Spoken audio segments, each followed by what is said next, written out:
probably skip ahead like 5 minutes, 5-10 minutes, because I'm just going to give a little bit of time to see if anybody comes in.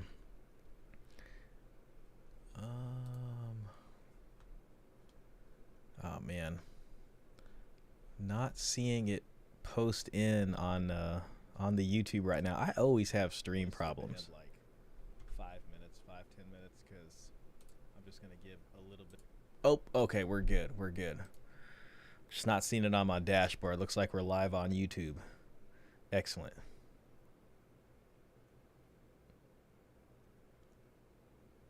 All right, beautiful. I'm gonna give it a couple of minutes and see if anybody comes in. Oh, looks like we got a chat here. Shadrach, yo, welcome in, man. Appreciate you being here. You sir are kicking off the stream. Just your presence here is giving me all that I need to be able to get this train to leave the station, so to speak. Also, looks like we got a donation here from iTrevor. Oh wow. He says he's donated 5 and says, no, didn't know there was another one this weekend. I am seeing family. Either way, I know it'll be a banger. So here is a $5. See you next time, shot. Darn, I wish I could have him in. I really do. Hi, Trevor. I think I kind of let everybody down by not streaming last weekend. I was out of town. So I wanted to make it up to y'all today. But I do appreciate the donation. Hopefully we can see him in next time. Shadrach, again, big pleasure to see you here. I got a couple of shorter videos lined up for today. I'm trying to get this stupid Twidget thing to work so I can show the things on stream, but it's not letting me. That's not good. I should be able to feature your chat live on the stream. Let's try it one more time. If this doesn't work, so be it. The hell with it. That's too bad. Oh, there it goes. There we go. So there's iTrevor. I know iTrevor will probably watch this post-stream. And let's just make sure all the cams are working. This one's good. I've had to like use my cams all week for work, so I had to reset up everything today. And just give it another couple minutes, see if anybody else trails in here. But the videos we're watching today are from Zuby. And, oh, that's ItsComplicated's video. We're going to watch his video after. But this is a video called Tradcon versus Redpill.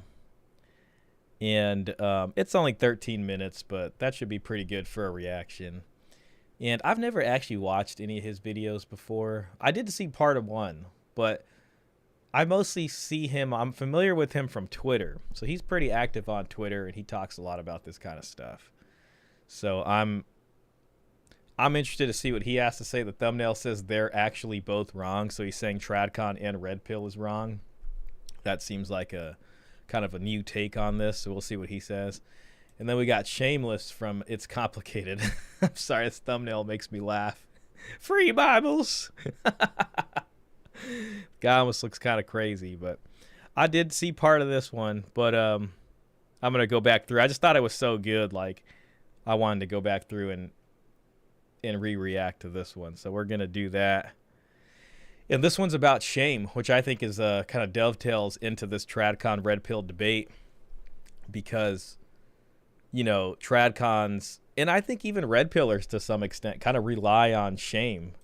Maybe it's unfair to say that about the Redpillers, but, you know, at least a lot of the manosphere has been about shaming either, you know, the OF chicks or even other guys if the guys aren't, you know, self-improved enough to be a quote-unquote high-value man. You're just not trying hard enough. You're complaining about stuff when you shouldn't be.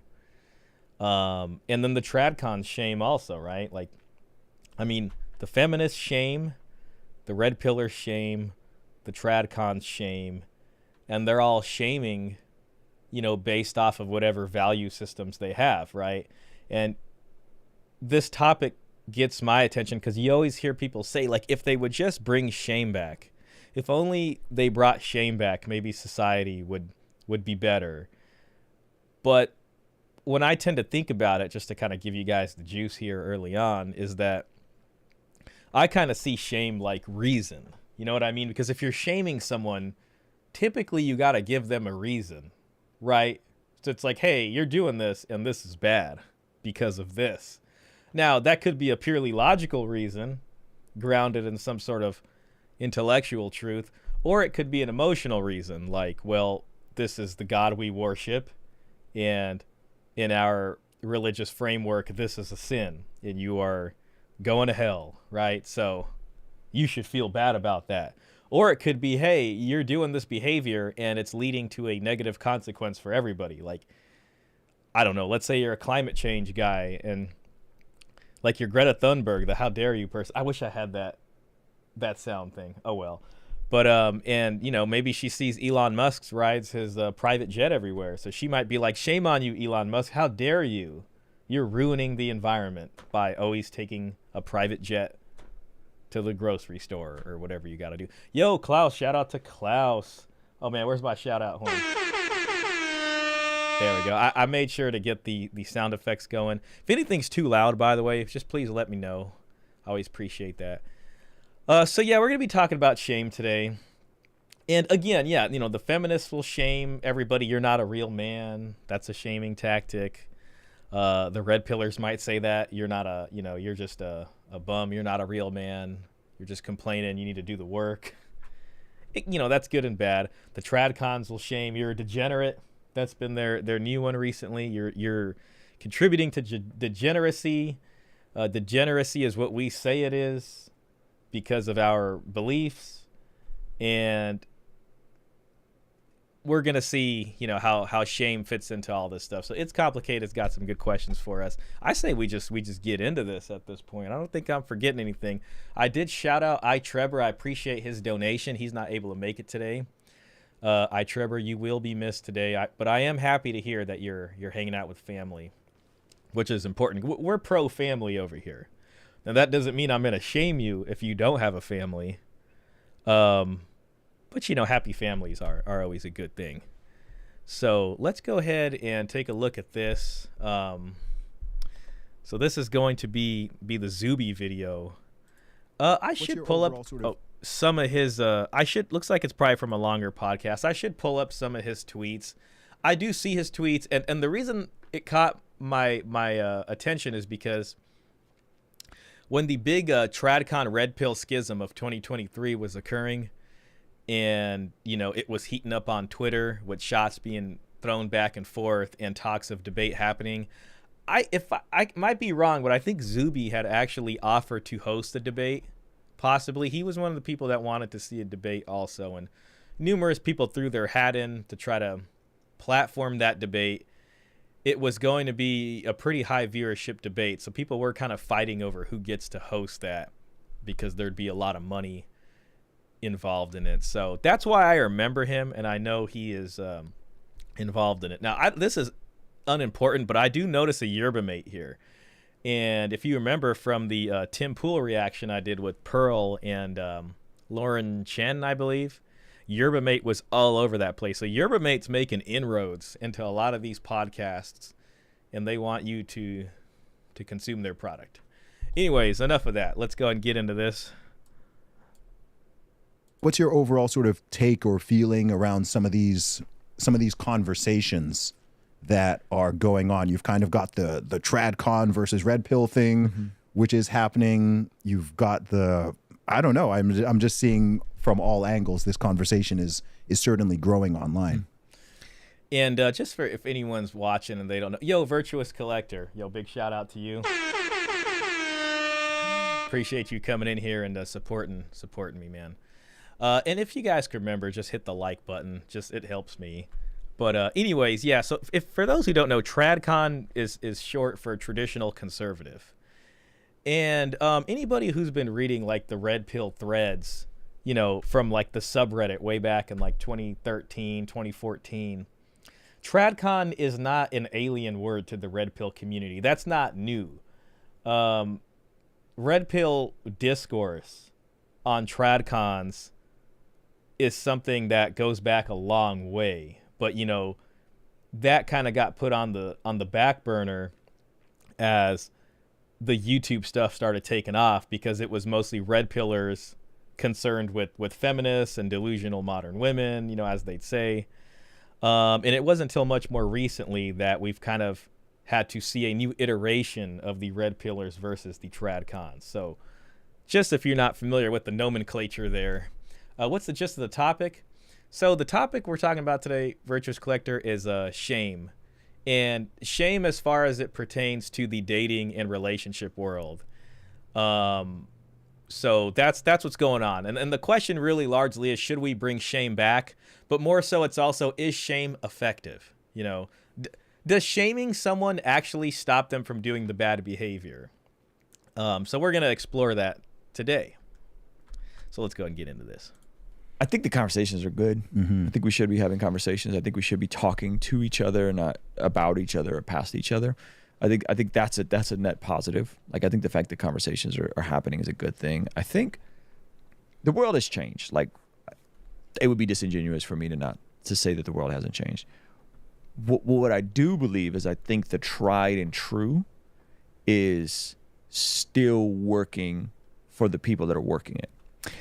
And just real quick, I'm gonna have to stop. Fair use. I have to react to this, but he's wearing a hoodie that says "Bless God." I don't know who this individual is. I'm guessing he's gonna be probably pro Tradcon. Maybe I'll be surprised. So, I'm seeing this here. I don't know. This is possibly just Zuby's partner. Maybe they do the podcast all the time together.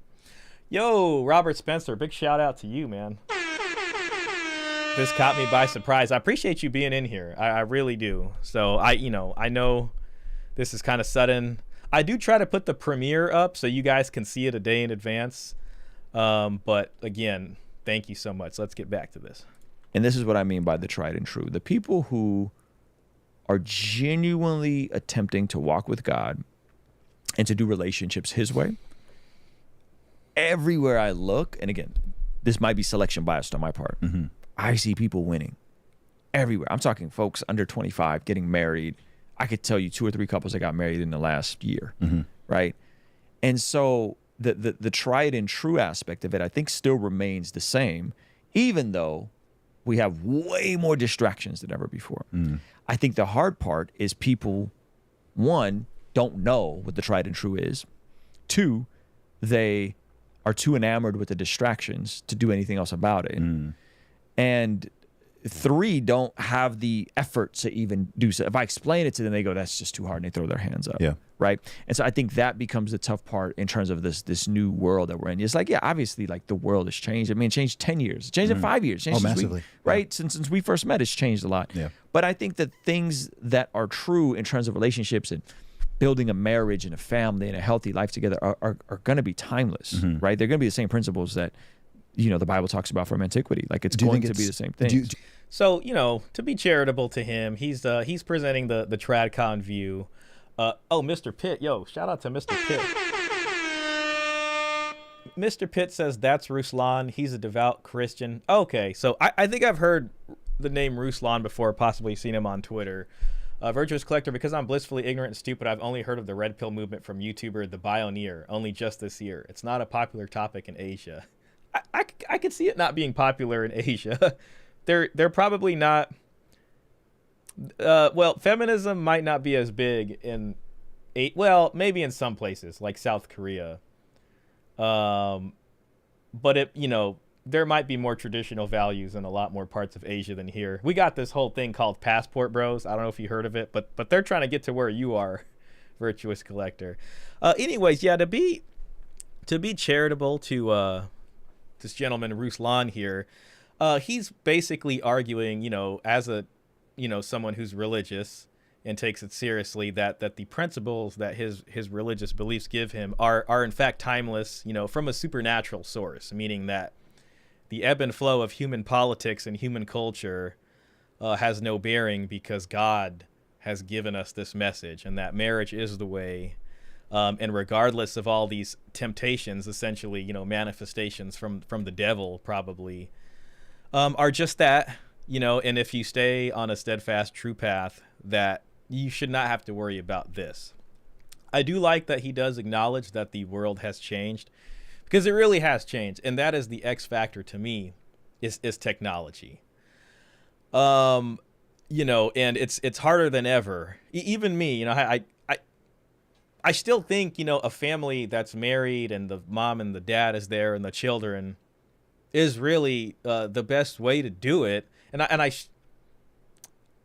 you know, I do want to be cautious using the word the best, you know, because as things change, you know, there's been many different manifestations of what marriage and family and tribes look like over time. But that is the view he's representing. So we'll move forward from that. Do you think it's getting harder or has gotten harder? I think it's more Definitely gotten harder. distractions Okay. than ever before, for sure. So harder, not harder. I will also say, you know, he's talking about the 25-year-olds and stuff like that. I think it's great if young people are getting married, but, you know, if the marriage is under 10 years, I don't know if that counts as evidence, but hey, you know, more power to them. Yes, no, all the above. It's like harder for who? Harder for the person on social media that can't put their phone down? Absolutely, it's gotten harder. It's most people. Absolutely. Well, but here's the punchline. Most people aren't on social media. Well, they are, but they're not. See, I don't know if that's true. Most people might not be producers on social media, but a lot of people are consumers of social media one way or another. And I mean, you know, I don't have the numbers, but you can even look at viewership and see that, you know, people like Joe Rogan have maybe way more viewership than CNN or something like that, right? So most young people, I'd say, where dating actually pertains to, are probably involved with social media some way, shape, or form, at least consuming it, even though, you know, a minority of people are the ones producing the content. So it is being absorbed out there. Klaus GGG says, well, my question is the divorce rate of practicing Christians or other religions significantly lower? That's a good question. And I know that's been discussed in the space too. I wish I knew off the top of my head, so I should probably look at that again. There was a study, and I think I saw it on Better Bachelor. He did a video on it, but they tried to separate it between people. There are always surveys, you know, kind of describing how many times a week they go to church or their religious institution and seeing if there was a difference between that. I don't think there's much, but, you know, the Tradcon argument, like if it's Matt Walsh or Michael Knowles, is going to be that, no, if you guys actually go to, they will usually cite something like, if you guys pray, families that pray together every day have a much lower chance of divorce. So it's all kind of framed in this way, though my suspicion is that there really is not that big of a difference. They're not super active. As active as me or you might be. I think the average person spends about 2 to 3 hours per day on social media. Right. So this is built that everyone is on social media all the time, right? So if like we pull the layer back and go, like my wife's not on Instagram right now. There's a lot of people that just aren't on Instagram. For sure. Right? There's a lot of people that use Instagram in moderation. There's a lot of people that don't use Instagram at all. There's a lot of people that have Instagram and they'll literally pull it out to post something and then they'll close the app and not open it again. So I think if you're on social media and if you're a content creator and you are keeping up with everything, yeah, I think it's way harder. Yeah. But I don't think most people are as immersed in social media as we are. That's definitely true. We're super users. I don't know the stats, but I would assume that for people, let's say under 25, the percentage of people who are using it more and more, and how much of an influence it has on how they see the world and their behaviors is going to be quite different from, let's say, people who are 35 plus, let alone 40 plus, just because they are true social media natives. Yes. Like, yeah, you know, and from this, what I'm getting is that they're acknowledging that social media has had an effect. But it's much more than social media. You know, it's changing laws. Feminism is a pre-social media phenomenon. You know what I mean? Equal opportunity employment is prior to social media.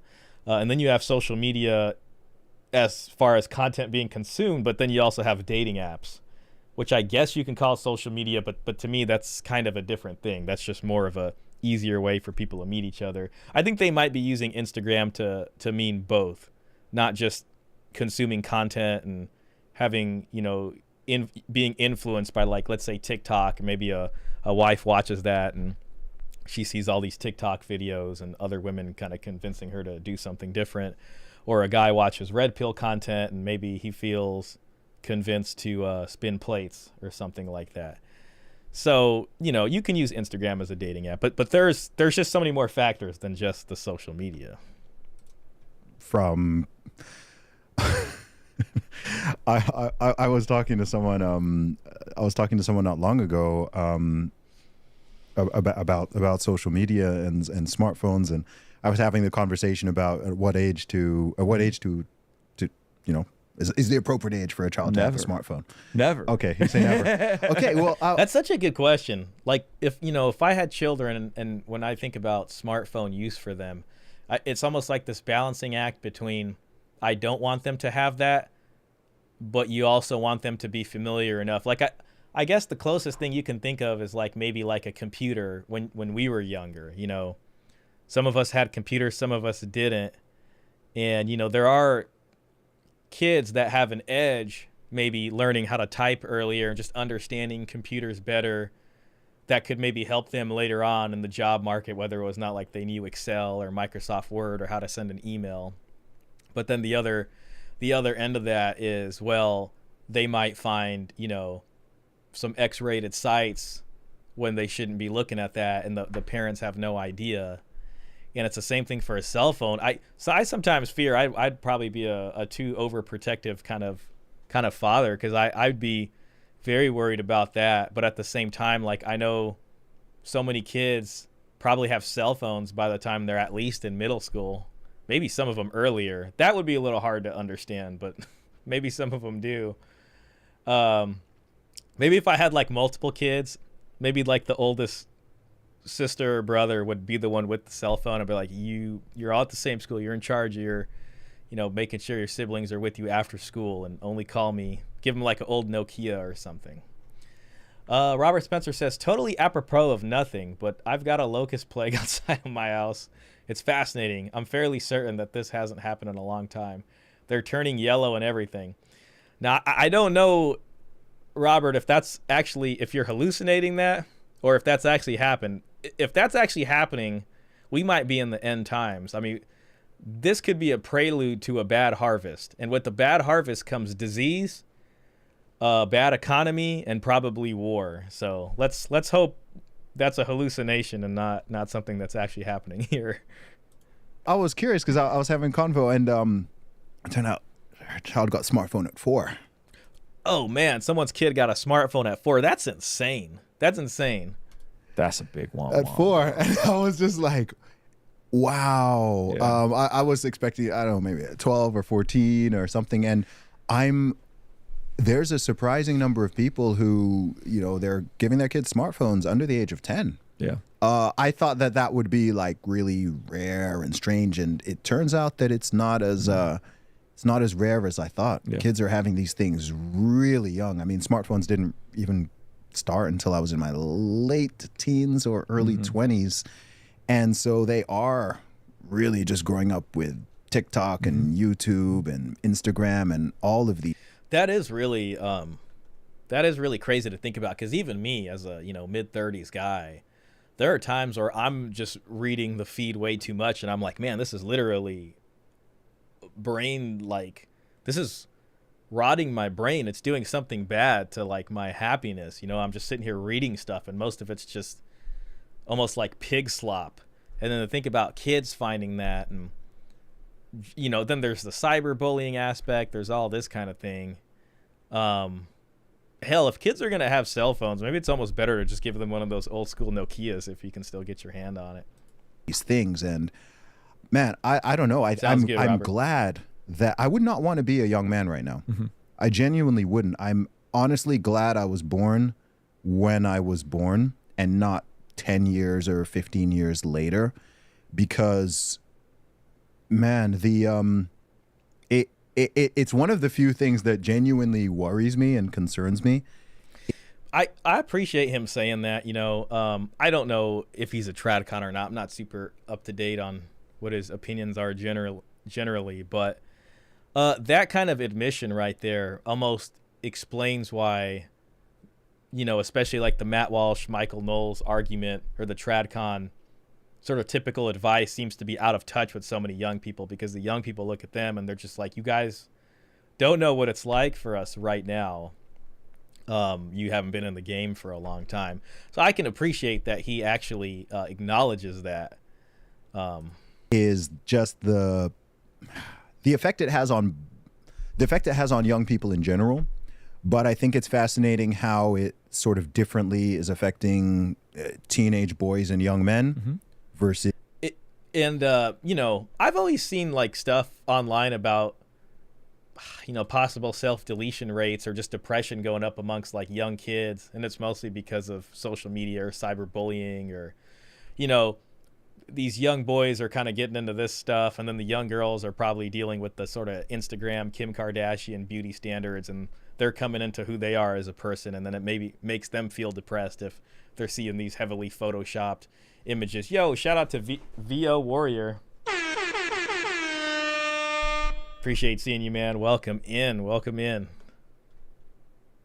And if any of you guys have kids, you guys can probably speak to this just from your experiences as fathers, what it's like having a teen and kind of watching them contend with what they see on social media.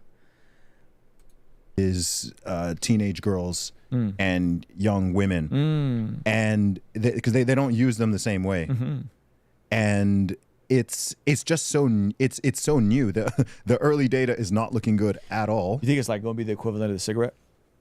Worse. You think it's going to be worse? Far worse. Yeah, I think it's a much bigger invention in terms of, because I mean, even if you think of what we do, obviously we're in the 0.0 whatever percent of the population who's been able to build a lucrative business and a following and everything with it. But even if you think of what we do and what we've done, sometimes I'm just like, this is so unnatural.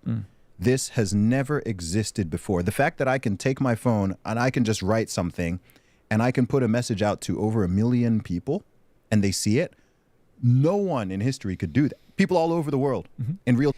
So it's interesting that he's talking about this as far as an invention goes and its impact. And the first thing that I think of is the printing press. Like, if I had to relate this to any other time in history, it would be the printing press, because prior to that, it was hard to like manufacture a book and to, then distribute it. They'd have to be handwritten, and probably so many, like, if you're in Europe, so many Bibles are probably made by monks inside cloisters who spent so much time just writing these out, and then you'd get them out there.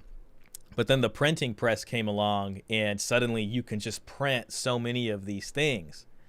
And you had kind of two manifestations from the printing press that I think are very important to know about. The first one being, and its impact on culture. The first one being, like, as far as European culture goes. And I remember this because I took some religion and some religious studies classes when I was in college. My last year, because I had to fill some general requirements, and I was just very interested. They were good classes. I mean, if it was up to me, if money wasn't an issue, I would just take a bunch of religious studies classes. They're fun. But we discussed the printing press, and one of the things that was interesting is for a long time, especially under, I guess, what was called United Christendom prior to the Protestant Reformation, you had the Catholic Church, and for the most part, most of the countries were under the Catholic Church. And if you're a normal guy, you'd go to church and you'd listen to what the priest, the clergyman has to tell you. And they have the Bible, and it's written in Latin Vulgate, I believe. So most normal people don't speak Latin, let alone read Latin. So, it's kind of dependent upon what the clergyman is going to interpret for you. And you're going to hear the Bible, but you're also going to hear it with the approved interpretation of this centralized authority that is the Catholic Church. Enter the printing press. And what you get is a cheap and easy way to make Bibles like never before. What you get is you start to get these things called polyglot Bibles, meaning you have Bibles being printed where on one half of the page is the Latin Vulgate, and then on the other half of the page is like your kind of language of the profane, the vulgar languages. Like now you have it in like vulgar German or French or whatever it is. And suddenly you got like, you know, Joe the farmer or Klaus the blacksmith or, you know, Martin the I don't know, whoever, Martin the cobbler. And, you know, after they go to work all day, they're at home and they're reading their polyglot Bibles. And they're like, you know, I always thought the Bible said this, but here, right here in my, you know, in the regular German, it very clearly says that. So you start having issues of misinterpretation. Suddenly the average guy is looking at these things and they're like, wait a minute, the church is wrong. And you start to get people that are, you know, coming up with their own ideas now, and it's presenting a big problem to the church. And all of this eventually leads into a cultural change, which is leads into the Protestant Reformation. The second thing that you got from the printing press was what would essentially be the romance novel of today, right? You started getting these novels of chivalric romance, you know, of like a knight who went on this big adventure to save, you know, some whatever, my lady, and he would do this for that or whatever. And those started selling like hotcakes. So it was cheap and easy to print. And, you know, people started reading these polyglot Bibles and they started reading these sort of new chivalric stories. And it had a huge impact on culture. So I think that's like what, mid 1400s is the printing press. And then by the mid 1500s, you start getting these what I would call, you know, kind of your first romance novels being sold. And this has a huge impact to the dowry system that was in place. You're seeing an inflated price of dowries, which is how much the woman's family pays the guy to marry them. And you're getting these romantic stories, and suddenly people are like, oh my God, Romeo and Juliet. It just changes the culture, and you get these huge shifts. So I just went on a huge rant there, but relating this back to social media, now we're seeing the same thing, right? Like with the printing press, you can be an author, you can make a novel. If you can pay to get this printed out, you can have influence. You can, you know, get newspapers and things and all this kind of stuff. There's a democratization of literacy because now more people can get their hands on books to maybe be able to learn how to read and all these kinds of things. It becomes more important. Now we have a democratization of what's essentially the news media. You know, it used to be centralized in the hands of the big media conglomerates, and it still is a little bit, but now you can go watch your favorite guy on YouTube.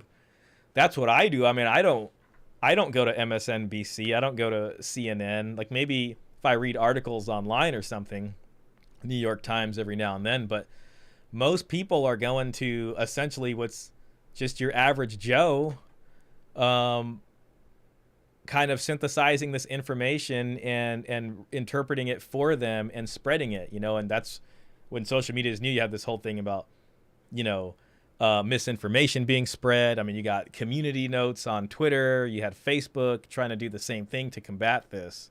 So there is a kind of parallel between the change with the printing press and social media now, and it's important to be aware of that.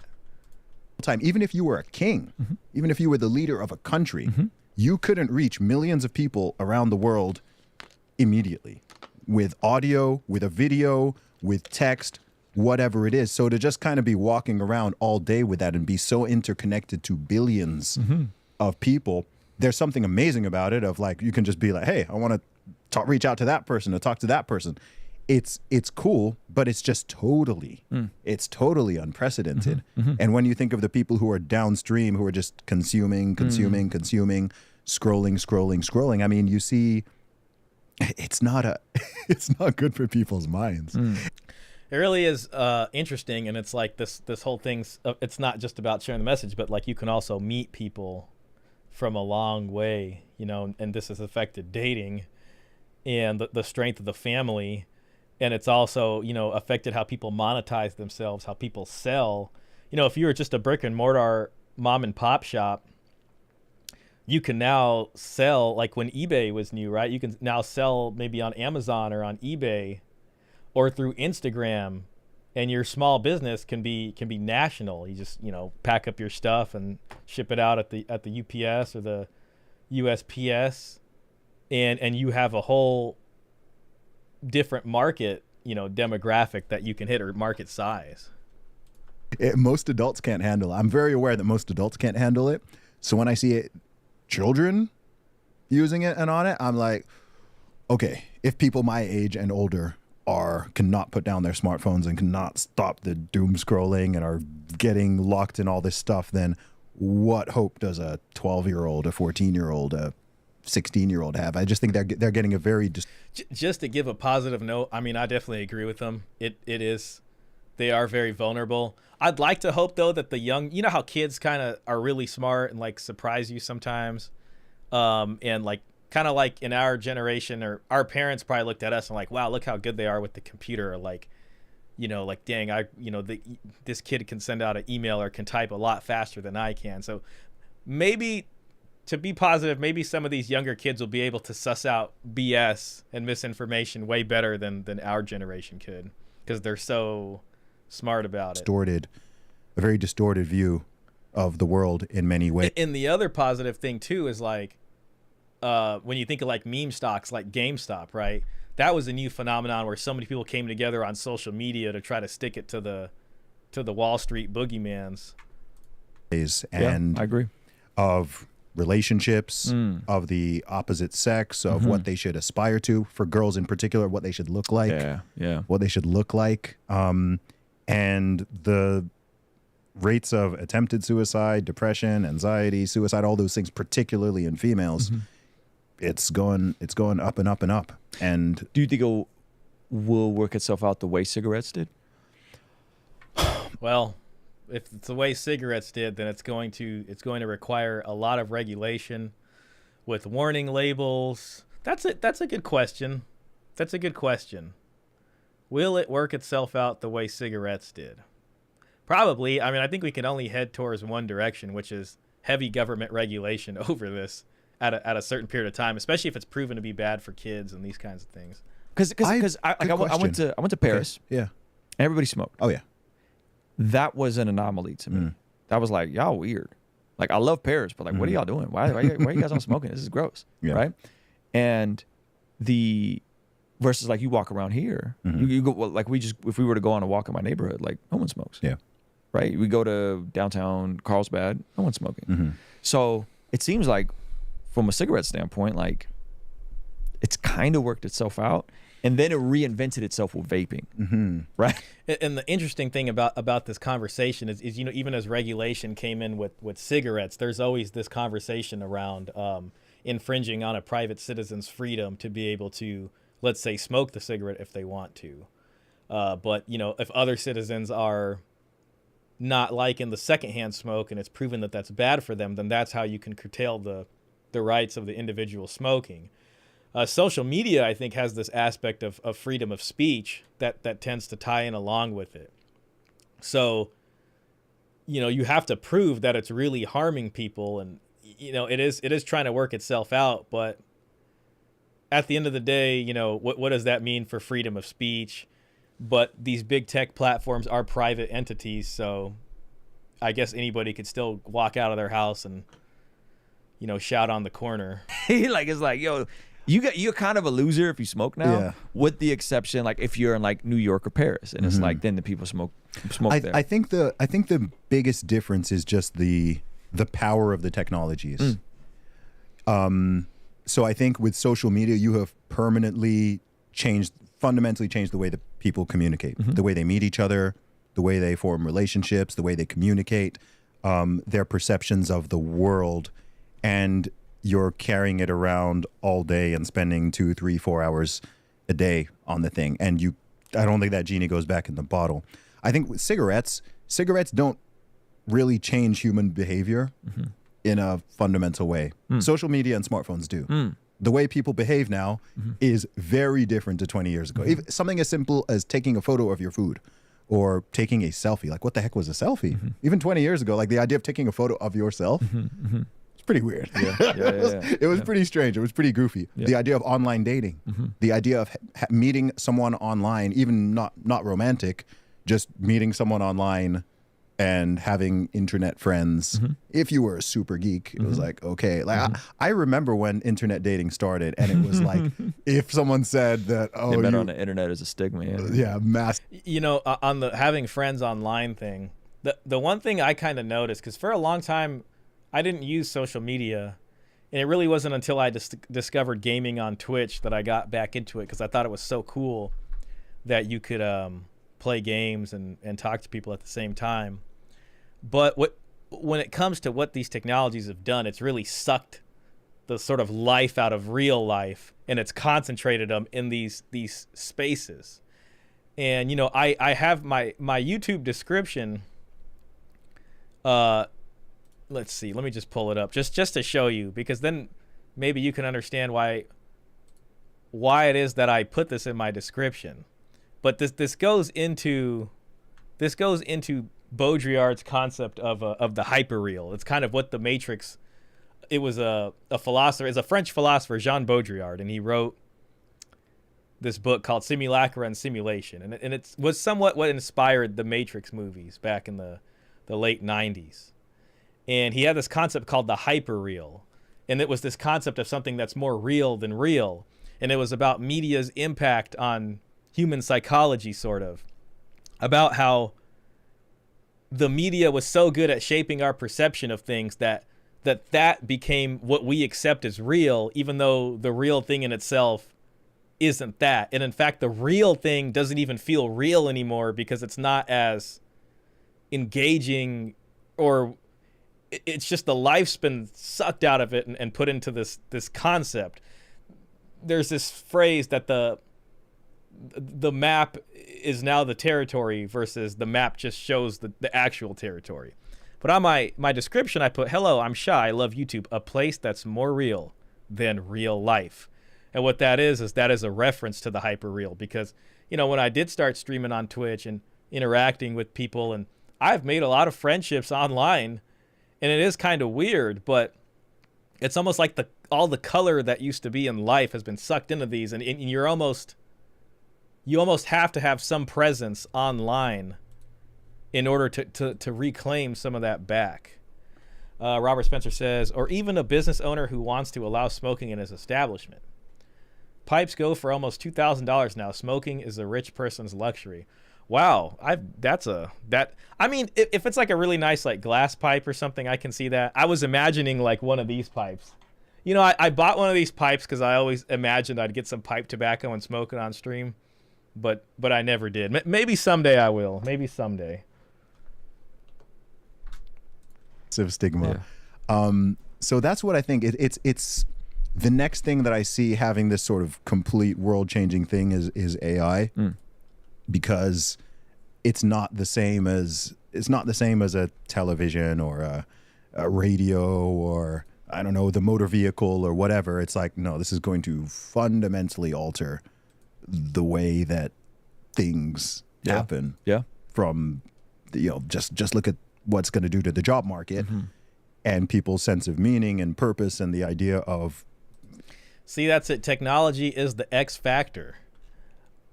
Oh shoot, I missed a couple. Yo, Kinky Meeks, welcome in. Sorry, you're on the Twitch chat. Big shout out to Kinky Meeks. I was only looking at the YouTube chat. I got all the chats collated on my restream, so I just saw that. What are we talking about tonight? We're talking about shame and its relationship with the modern world, particularly in dating and family creation. And essentially the theme is, you know, does shame help the situation? Do we need more shame in society? Do we need less shame? Oftentimes we hear people say, we got to bring shame back. And it just sounds really like, I don't know, it sounds a little out of touch to me, but we're going to see if shame works or not. And everybody has their own version of shame. But anyways, moving on. You know, your labor and working to, you know, I had a convo with Elon about it. And he was like, yeah, I think if it goes well, we'll get to an age of infinite abundance where anything you want, you can just have. See, this was the promise of industrialization.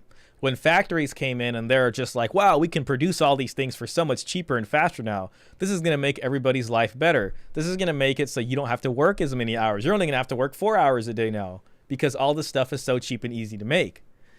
But that's not what happened, right? I mean, what happened is that wealth gets concentrated into the hands of a tiny minority, and the rest of us actually have to work probably, you know, maybe as much as before, if not maybe even more than before. So AI might be able to help achieve these things, but without a change in governance, without a change in a lot of ways that we do things, I think if it's truly left to the free market, it'll probably just be concentrated in a few hands of like these tech conglomerates that sort of just price everybody out. So what happens in the future, we'll see.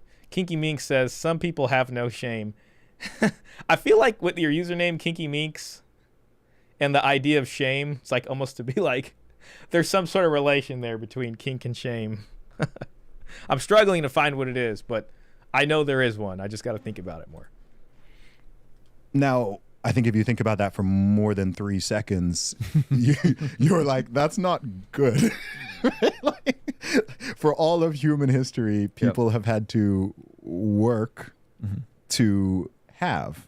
And with that work comes meaning, comes purpose, comes a sense of responsibility, comes a skill set, comes feeling valuable to yourself, your family, your community, whatever. If this is going to tie into the kind of Tradcon masculine ideal, right? Working makes you feel valuable. Working makes you feel like there's meaning in life. Taking care of your family makes you feel like a man. And if you take away this from a man, will he lose his sense of purpose? Will he not feel like a real man? And, you know, that's an interesting question to me. I don't know if it's set in stone like that. And in truth, I don't even buy it to the most extent. I think that might have changed a bit throughout history. I think more recently, the more recent sort of hero archetype we have of a man, this kind of romantic chivalric knight who saves people and is the savior and is meant to be the hero, probably identifies with being able to do things for people as masculinity. I think what we're seeing now, what we're witnessing in real time, is a kind of deconstruction of the masculine ideal that's reigned for a bit, and we're gonna see what happens, what gets put in what fills the void. And I believe that the masculine ideal is being deconstructed because we've seen that already with the feminine ideal. I mean, we've seen the deconstruction of the princess archetype, the woman who no longer wants to be saved. She wants to be the boss bee, so to speak. And now that their ideal has been deconstructed, the man's ideal is left here, and I think it's going to share a similar fate. Robert Spencer says, Christians don't have the corner on objective reality. If you don't make money, you starve. Kiki Mink says, I want to be a pretty princess. That generally is the case. A pretty princess.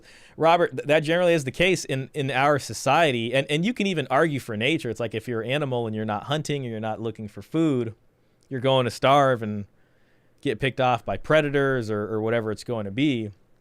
The question is, will technology as an X factor, will AI either eliminate the requirement for that, or will it heavily reduce the need? I don't think it will. I think that might be kind of a fantasy. I still think we're going to need to work. There might be a lot of us that get priced out. We might just see this super elite class. We might also witness a revolution of sorts.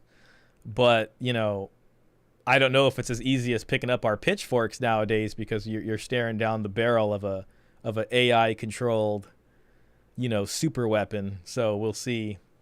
Mr. Pitt says, I'll go ahead and put that on the screen for the folks to see. Sorry, I'm fighting chat boxes here. Wouldn't you argue industrialization at least partially fulfilled its promises? Even the poorest people in developed nations have access to washing machines, air conditioning, irrigation, etc. I think you know that's a fair point. And that's a question, and you know, and I'll admit it's not like I can say for sure what it is. I mean, if you compare like the life of a serf or some kind of peasant in medieval Europe working under some feudal lord. And for most of human history, I mean, you think we've had actual slave classes doing the work. And if AI or robots can become that slave class, kind of like that Will Smith movie with iRobot, that does all the work and allows the rest of us the free time, possibly we can have that.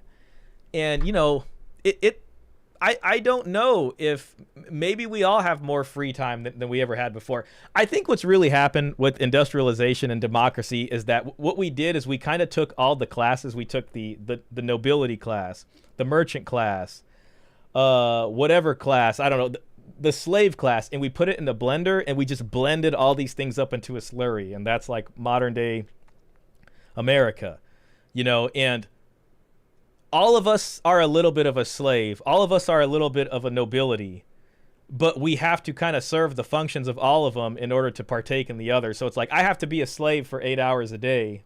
I don't mean to say that in such a negative connotation, but like me working at child support, it's like I had to be, 9 hours a day, including lunch. I had to do that in order to have enough free time to do the things that I want, which is like read about things that I find interesting or do these YouTube videos.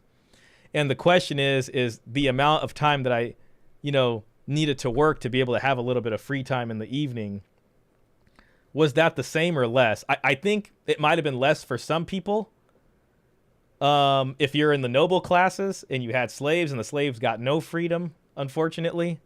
Nowadays, we're kind of sharing that. So I'd like to think, that's the case. But with feminism and things like that, with wage stagnation, and, the cost of living going up pretty significantly with way more people here now than there's ever been. Some people got to work 2 jobs to be able to stave off the, homelessness or whatever it is. So maybe for some people, yes. I think for the middle class that we once had, yes.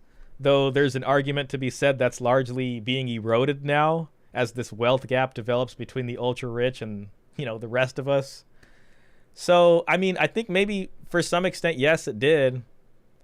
But, maybe it's not so much now as it is. But, there's definitely an argument to be had there. And I do not have the penultimate answer to that, full disclosure. Robert says, I think it would create resentment amongst the group who do the work. Yes, that would be the classic sort of, if you've, read some Friedrich Nietzsche, that would be the ressentiment that he discusses, which is the ill will that the slave class has for, the powerful warrior class. At the very least, I feel contempt for people who don't work. Well, I guess I can see that, especially if you have to kind of subsidize their living. So, and I try to think of it like this. Listen, if we lived in a state of nature, it's not like if we lived in nature, we would just be relaxing. I mean, can you imagine how much work you have to do to survive in the wild? I mean, maybe if you lived on the equatorial plane here on the equator and it was warm and maybe you didn't need clothes so much, and maybe there's abundant food. I don't even really know if that's true, but there's predators everywhere. Like, you'd have to work pretty hard. You got to find water. I mean, you got to start subsisting somehow. You got to get fire if it's cold. You got to plan for the winter. The other tribe is over here. We got to figure out metallurgy. Maybe if we can figure out how to make ammonia, we can start to make fertilizer. If we get a bad crop, it's over. I mean, we would probably be busy all freaking day. I don't even know if there'd be time to rest if you're trying to live in the wild. Shout out to Will. Thanks for coming in. Appreciate you. Rummaging through filthy surfs from Monty Python's Holy Grail. Man, that takes me back. That kind of makes me want to go back and watch those. Wow, that's a bygone era right there. Robert Spencer, I enjoy my work. I get paid for it. That's not slavery at all. Yeah, I mean, if you're one of the folks that enjoys what you do and you're happy to do it, then that's a blessing. Listen, I think you're a blessed man. If you find what you want to do early in life and you're privileged enough to do that is a privilege and that's a blessing. If you find that in a woman and you get married and you just get to focus on work and your family, like, that's probably the best anyone could ask for. Well, let's not defend stimulus spending. That's what causes inflation. Okay. Kinky Meek says, naked, fire, water, I'm surviving. Can't say the same for the younger generation, though. Kinky Meeks is very, very confident in her ability to survive in the wild. Someone just wrote you checks every month and you didn't have to do the work that you do. Yeah, you'd be able to provide for your family, but your meaning and purpose and position as a man, you'd be like, wait, I'm not doing any, like I want to work for the money. I don't want to just it would be like, see this is the old masculine ideal here. This is what feminism is trying to smash, quote unquote, as far as a patriarchal order goes. I noticed he said work for the money, and the question that comes to my mind is, do we really want to work for the money? Is that what makes us happy, or is working for the thing in itself what makes us happy? I was listening to a Twitter space, and it had Andrew Tate, Alex Jones. There was a number of characters on this. Destiny was there arguing with them. Nick Fuentes was there. Some other people, and Andrew Tate was making this point and saying, you know, what do businesses, basically saying that businesses only operate for profits and for money. And I started thinking about that, and I was like, I wonder if maybe that's true in the world we live in, which is money first, capitalism first. But was it always that way? I mean, maybe companies don't work just for the money, but maybe they work to make the best shoes they can possibly make. Like if you have a lemonade stand, maybe you take enjoyment and meaning from making the best lemonade possible and not just making the cheapest lemonade for the most expensive that you can sell it for and thinking, okay, great, I made $100 today off these folks. And, you know, I actually mixed like high fructose corn syrup in with some of this. And it was actually a lot cheaper for me to do that. And it makes it so the lemonade doesn't spoil as fast. So I can actually sell this again tomorrow. And then what I did is I didn't even put real lemon juice in here. I just got lemon concentrate. So it was a lot cheaper, a lot better. The lemons aren't going to spoil. I can just keep the concentrate in the fridge. And they were none the wiser. Or do you want to make the best lemonade you can possibly make? You know, maybe some better quality, real sugar with maybe some really good ripe lemons, and it's just like, wow, that's really good lemonade. Damn, I haven't had lemonade like this in a long time. And maybe hearing a customer say that, and the money is just more about achieving this goal of making the best possible product, because that's what you take pride in, is what you do. So you want it to be the best. Robert Spencer says, money is just a symbol for the favors you do to others. Yes. And it's a means or a tool, so to speak. But speaking about it as an end in itself, like, they only do this for the money, to me seems to be missing the mark. But perhaps I'm just being an idealist when I say that. And that would be a fair argument against me. Robert says, there are ways to cheat money out of people, but that doesn't change what makes it originally meaningful. Companies vary in their mission. This is Mr. Pitt. Some are just, I should be putting these on the big screen. Some are just a group of people trying to turn a profit, like banks. Others are a collective of visionaries trying to change the world, like tech. Yeah, and I'd agree. And I think that anybody with some discernment probably appreciates the companies that are actually on the cutting edge or bringing us a new and exciting product. And ideally that's reflected in the marketplace, and sometimes it's not so easy to tell who's doing what. All right, continuing. Just being jacked without ever going to the gym, and you're just jacked. It's like, no, you want to train for it. It's the effort. That's where the meaning and the purpose comes from. So this sort of age of abundance, it appeals to some people, but I'm just like, man, I don't think that would put humanity in a good place. I think people would just become more gluttonous and more lazy. The gym is actually a kind of a good metaphor also, because it's like he's kind of saying, hopefully you can hear me. I think I just hit the wire. He's kind of saying, like, you go to the gym and the happiness comes from the training, but it's like maybe you're training for something. If you're training for vanity's sake or to look good or be more attractive, I guess that's a goal, but maybe you're training to be the best in a certain sport, or you're training for if something does happen to your community or family, you can have the strength it takes to defend them and fight off the attackers. You know what I mean? It's like, well, training in and of itself, training for the sake of that might not actually be the thing that brings meaning. And, you know, this is me spitballing. That can be debated. And more depraved, and like, what are you going to do with all that time? Not everyone's super creative and they're going to create artwork and become musicians and whatever. It's like, no, they're just going to sit around watching more TV and scrolling more social media and just not going to know their place in the world. Yeah, I mean, that's a pretty doomsday scenario you just laid out for us. Thanks a lot, Zuby. Thanks a lot. And that's the positive scenario. That's the positive. You know, I see it like this. I think that Klaus GGG says, I'm not sure if this argument holds water. Just looking at the Ozempic thing, everybody seems to use now to lose weight. The Ozempic thing is very, like, that one kind of caught me off guard. I was trying to read a little bit about it and how it works. It's pretty complicated, like biochemistry. But yeah, a lot of people are taking that. I mean, maybe it's just more evidence to the fact that, like, if there is this easy out from doing the work, people will take it. That's assuming Ozempic doesn't have like side effects, and I'm sure we won't know what that is if it does have bad side effects until years from now, you know, when science can catch up and maybe has the funding and the will to actually look into it.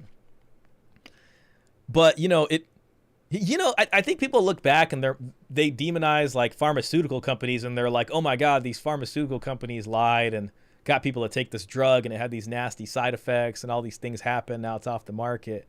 And I think that's true. But what's also funny to me is that people don't even learn the lesson the first 20 times it happens, because they see this weight loss drug and they're just like, oh my God, I can finally like have the body I've always wanted, and I can still eat pasta and garlic bread. And what else do people eat that's bad? Donuts and things.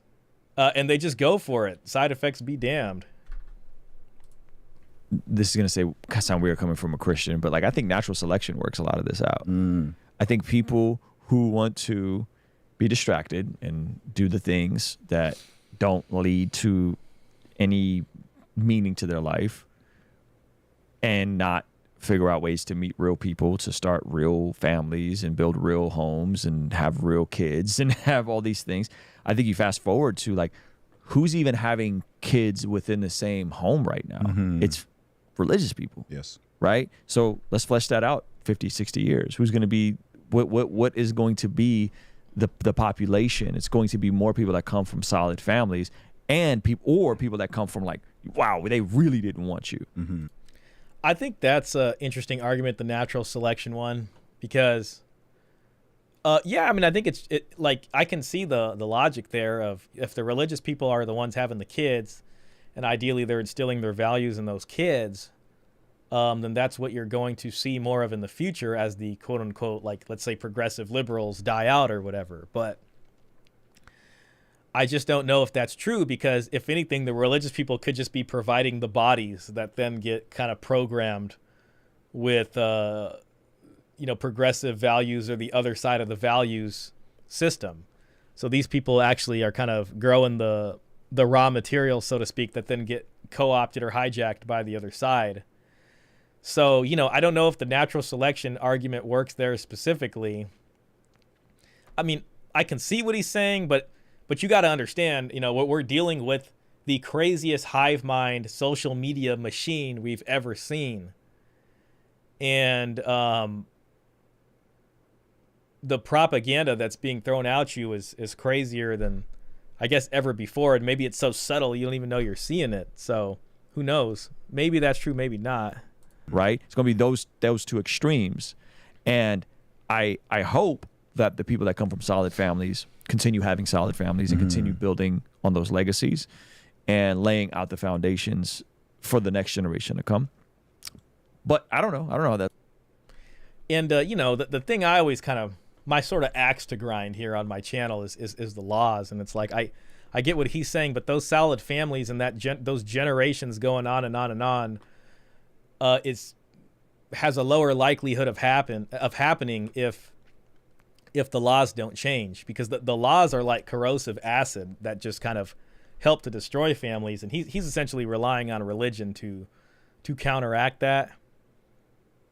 You know, I don't want to say that's not going to work, but if the laws are the way they are, then it's unlikely to happen. I mean, you know, the red pill exists because I think guys who are like him, this is what you call the blue pill right here. You know what I mean? I think there's a lot of misunderstanding about the red pill now, because people have forgot about what the blue pill was. You know, the analogy, the subreddit was called the red pill, and it was a necessary rejection of the blue pill. And, you know, I agree with Rollo, and I understand what Rollo's saying when he says red pill is just a praxeology. We're not telling you what morality to have on that. Any morality you hear associated with the red pill has been copied, it's kind of been pasted on there by whoever's selling what to you. And in some sense, yes, red pill is this amoral thing that is just, you know, intersexual dynamics and people's research into it. However, if you look at the red pill and take the metaphor all the way, there's the blue pill, which is the Tradcon value set. That is the feminist gynocentric value set. They're both put in there together into the same blue pill, whether or not it's a Tradcon sort of, you know, Disneyland thing, or be the hero, you know, protect and provider, or it's the feminist side, you know what I mean, of you know, someone being a white knight or a simp or whatever you want to call it.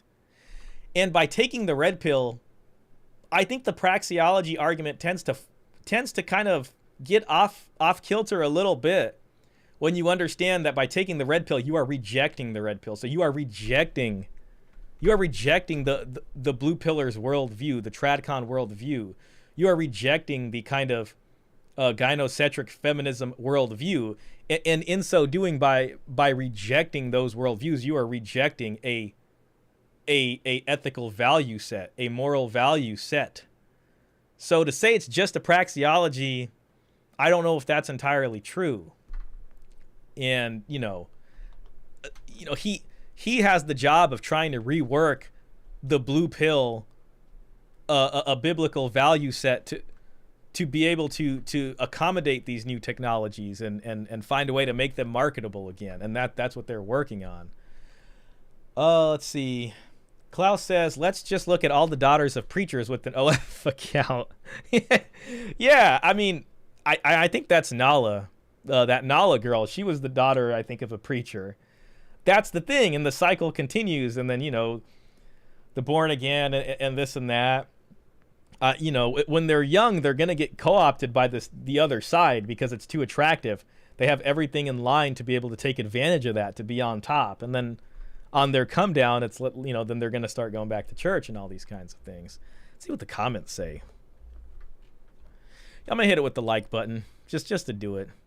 I'll even, I don't know if I want to subscribe. The heck with it. I do find it kind of weird, though, that it only has 2,000 views. Zuby's a musician, so I don't know how much podcasting he does, but this is kind of strange in the sense of, damn, how many comments does this have? Why will this not show me the comments? Oh, well. I'd love for you to speak to Andrew Wilson of The Crucible on this issue.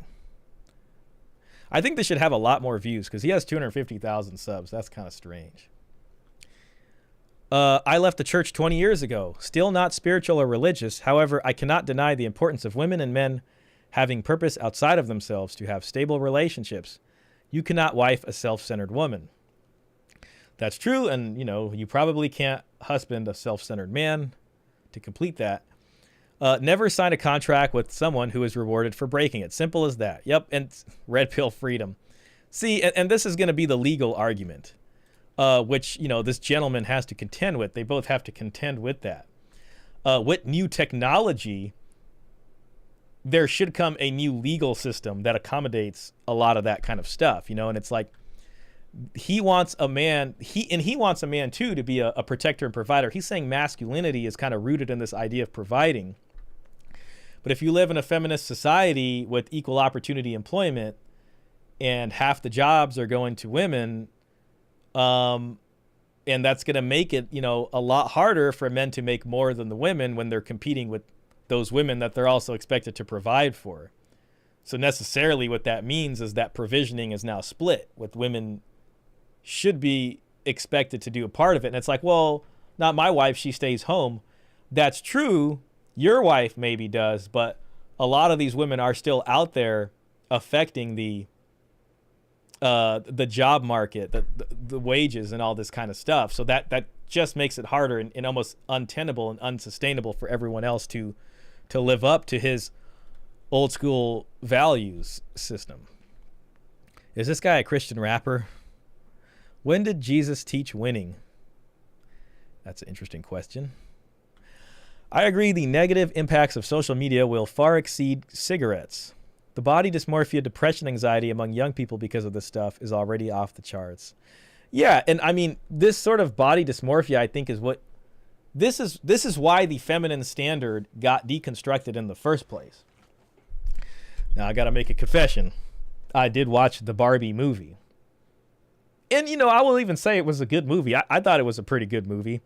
I like movies with a lot of interpretive value.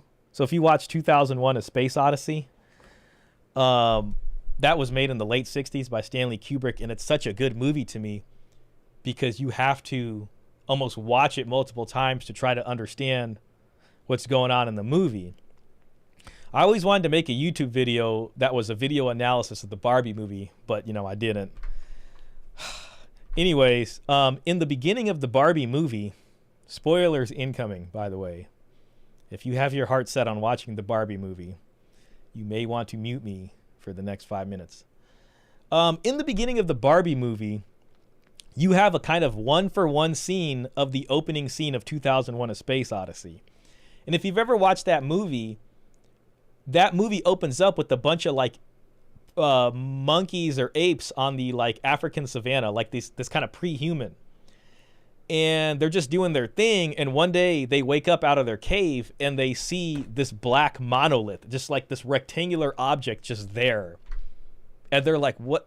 Then they're trying to make sense of it. They've never seen something like this before.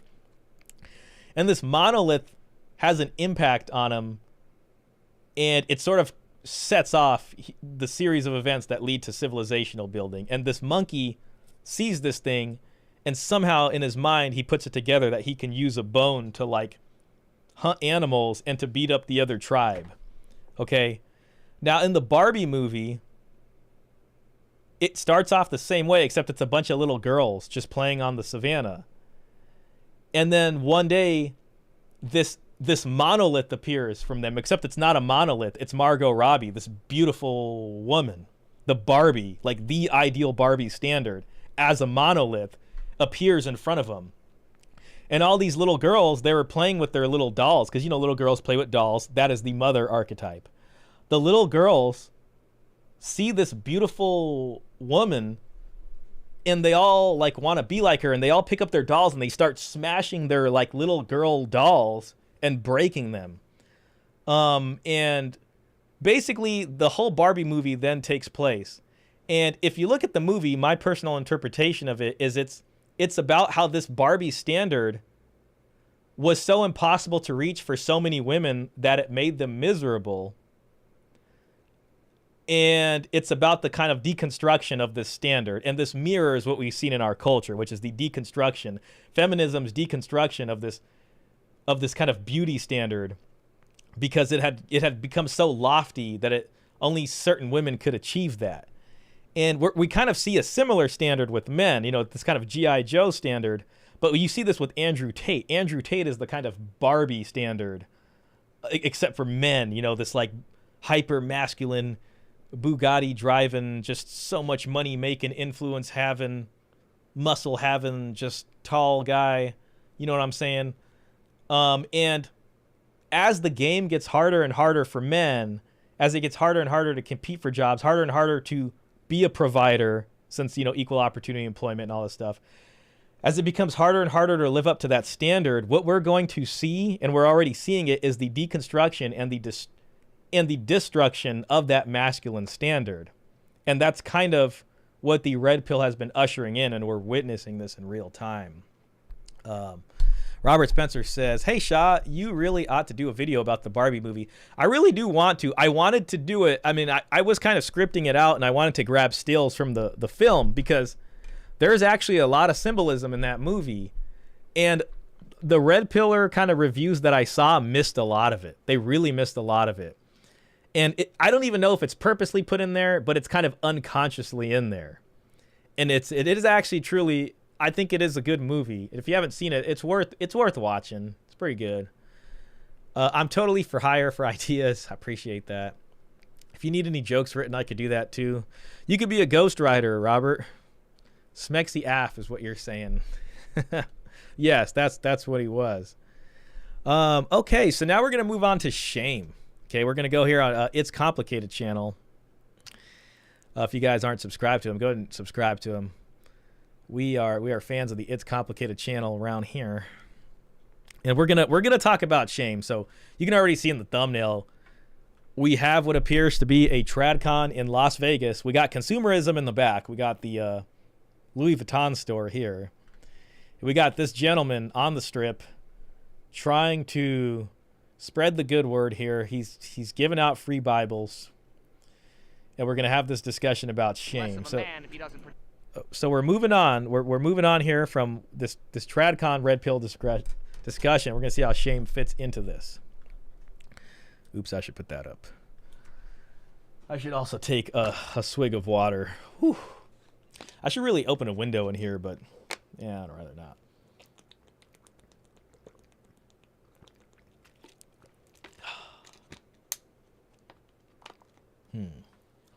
Oh, wow, we've been on for an hour and 16 minutes. Robert says, it is an absolutely neutral movie. That's what I love about it. It's a good movie. I mean, you know, listen, Now, my other confession is, yes, I did watch it in theaters. But you have to believe me when I say this. It's not because I wanted to. It's because I was asked to go watch it in theaters. And I originally tried to tell her no. She was just like, what are you doing this weekend? And I was like, nothing. What's going on? And then I was like, do you want to see the Barbie movie? And I was like, damn it, she got me. Now she knows I'm not busy. And then I was like, oh, yeah, I mean, maybe, you know. I was like, what about that Ninja Turtles movie? And then it turns out Ninja Turtles wasn't actually in theaters until like a couple weeks from that. So, yeah, we ended up seeing the Barbie movie. But I'm actually glad I saw that movie. It was pretty good. It's pretty good. So that is really what happened. I got the text to prove it.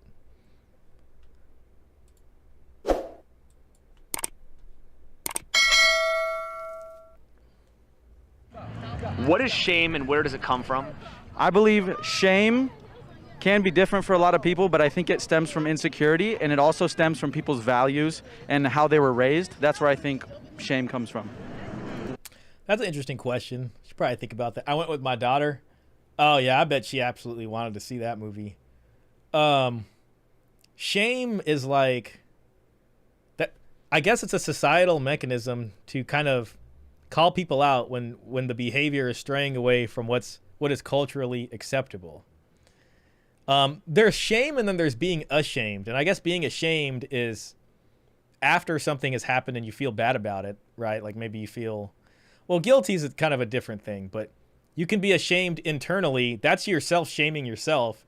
And then there's shame, which is the community maybe shaming you, or possibly even you shaming others, depending on what it is.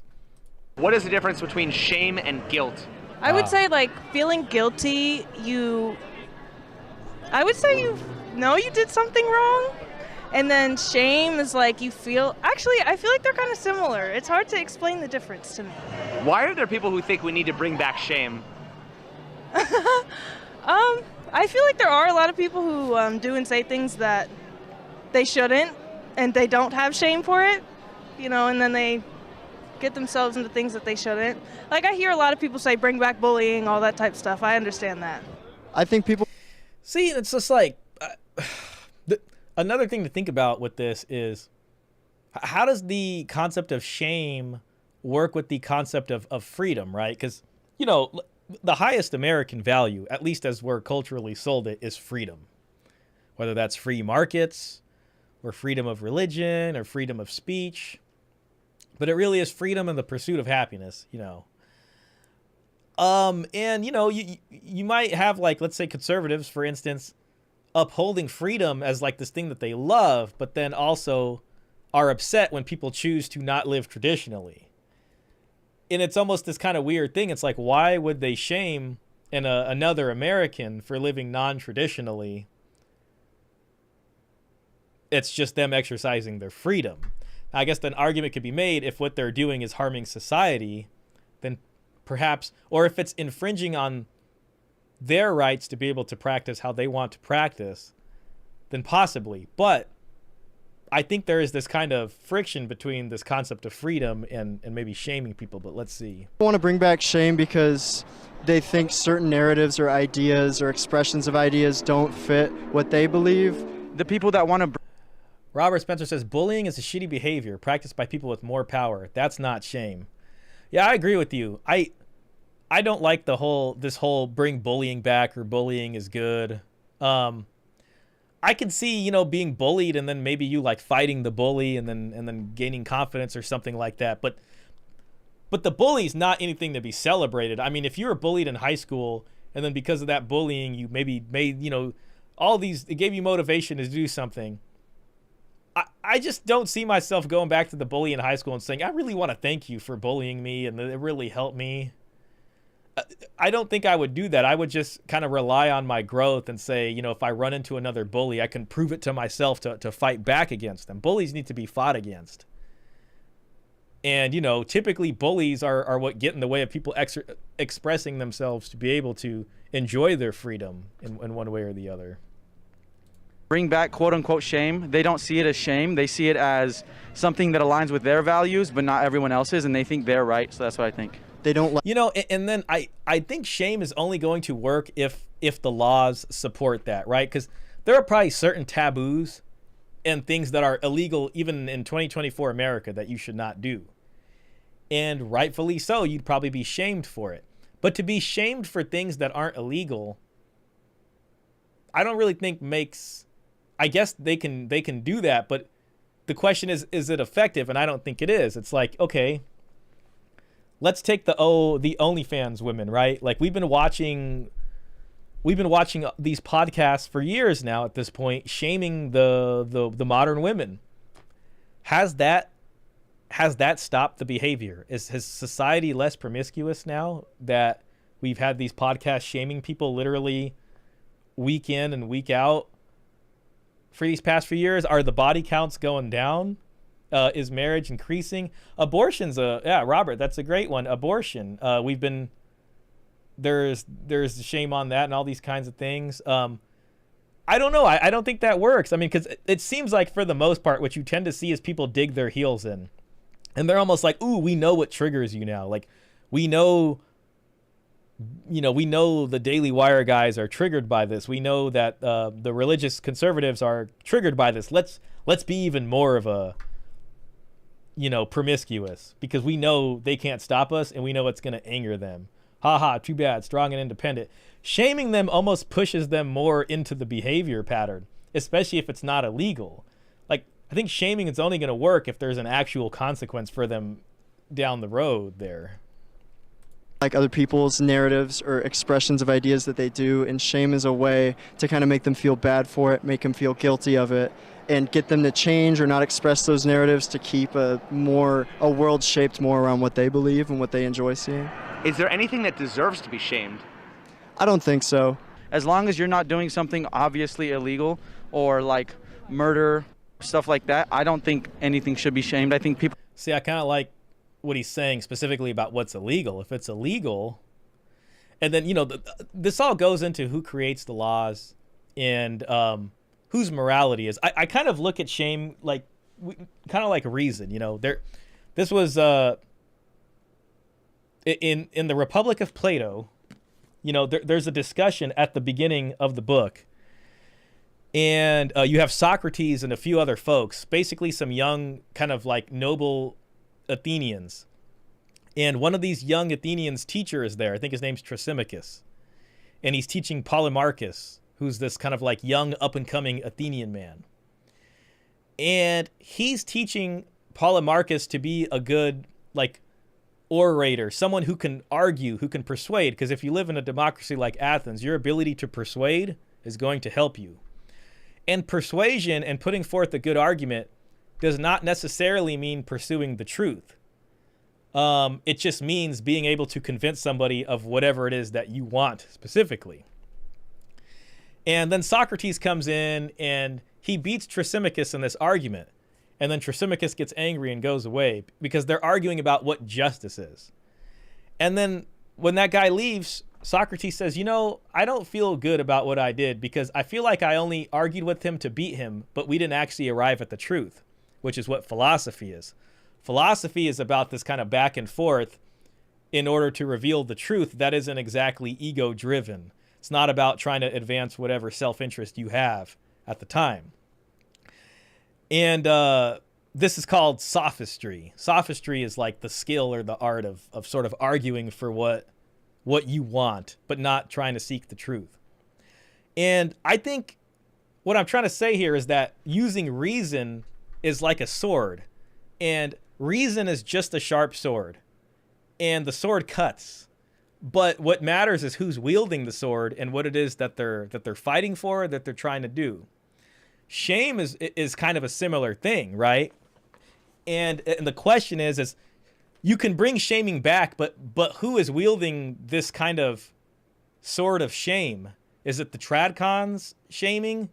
Is it the feminist shaming? You know, that you're not a real man would do this, blah, blah, blah, toxic masculinity.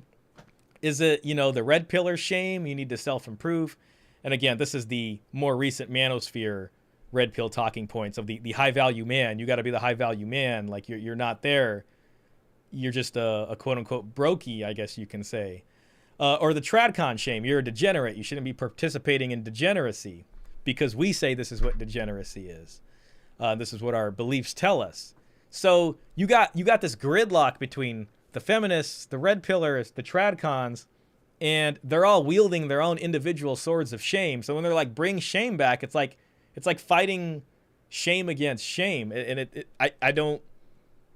it just wouldn't work like that unless there's like this religious revival or something and everybody agrees on what the ethical system is. If we all agree on what the ethical system is and we have this one society that, you know, is one religion or whatever the ideology is, then maybe shame could work. But we live in a secular society with freedom that has competing ethical frameworks inside of it. Klaus GG says, well, who sets the shaming standards? There you go. Exactly. Who does the shaming? Yes, exactly, Klaus. I wish I would have saw your chat before I went on that rant because I could have had it on screen. Well, feminism shames men into doing a lot of things they don't want to do. I would argue that's a good thing. So, yeah, I mean, to your point, it's about who does the shaming, right? And I just think inherent in the system that we live in, it's all about pitting faction against faction. And, you know, these groups have to fight each other and try to advance their interests, and you can identify with whatever ethical framework, but you can't infringe on someone else's freedom to live their life how they want to live, so long as they're not actually harming somebody. People should do what they want.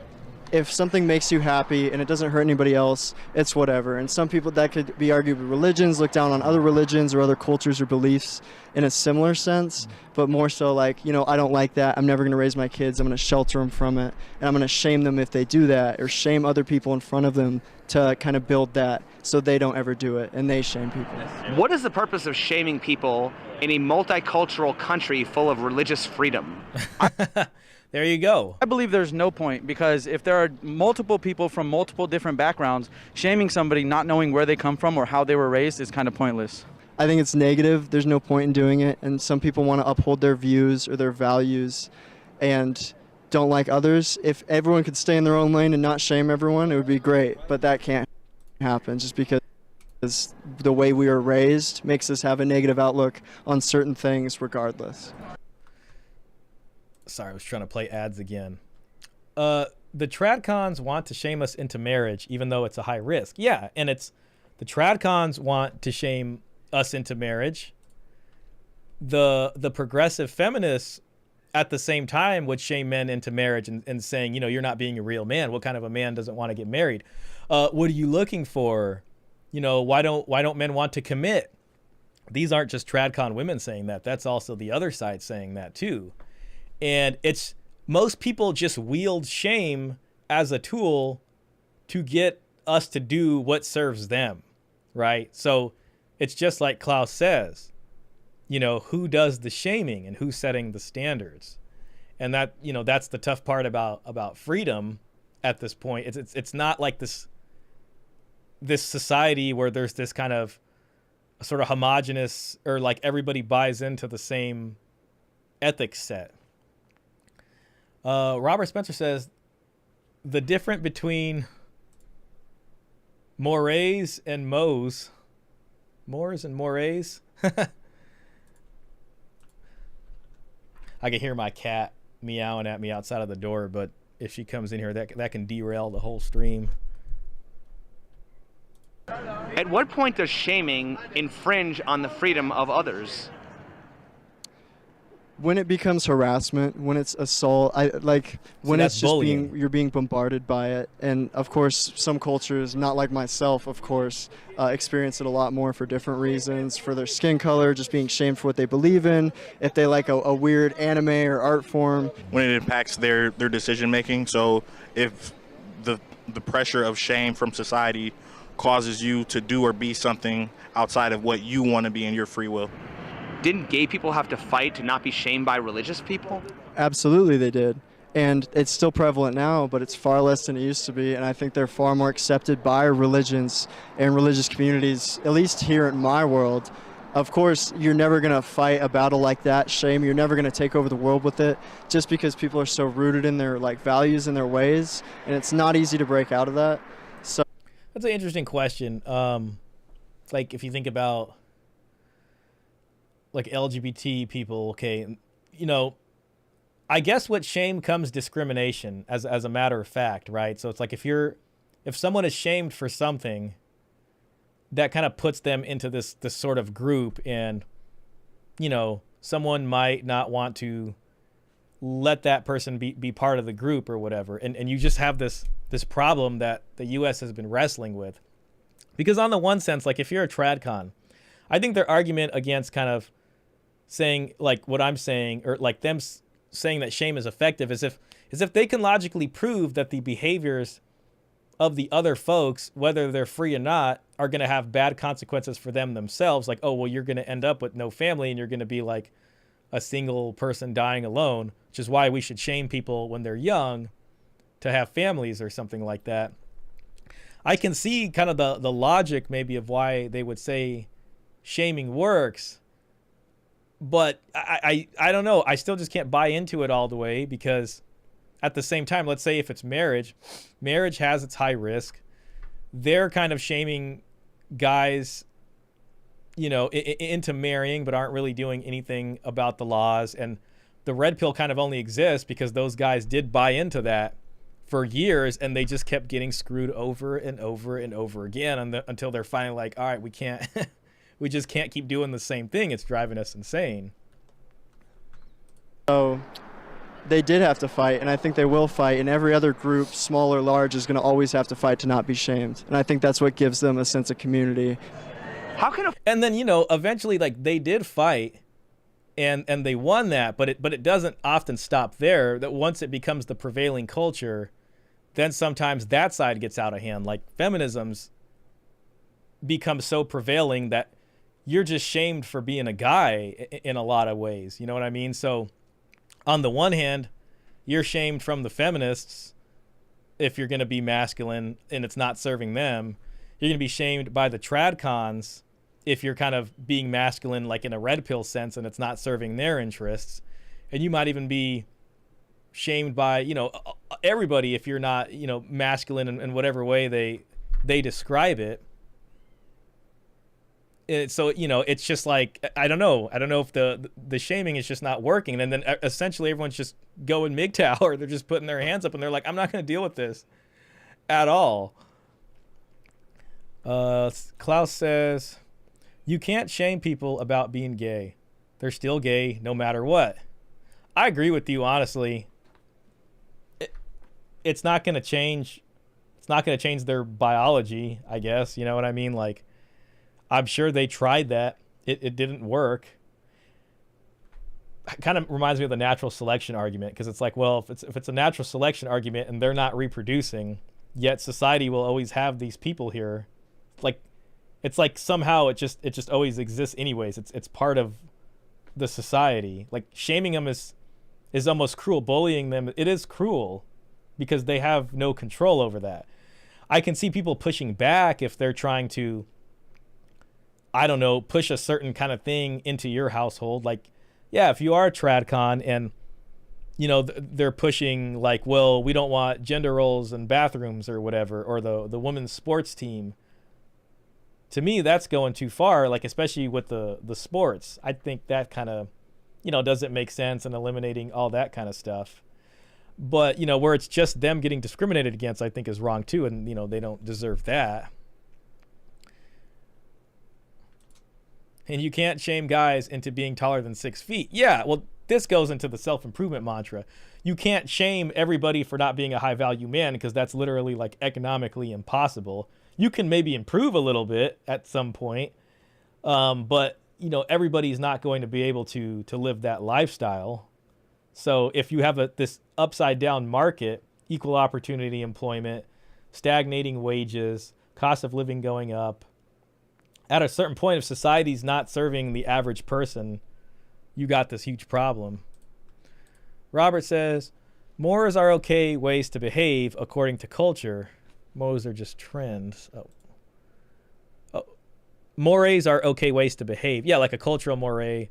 According to culture, moes are just trend. I've never heard of moes before.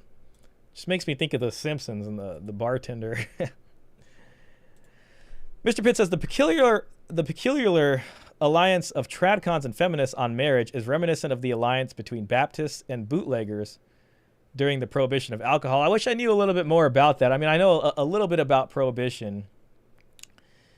I wish I can pick out exactly why it would be Baptists in particular who were working with the bootleggers and not, like, you know, Catholics or other folks.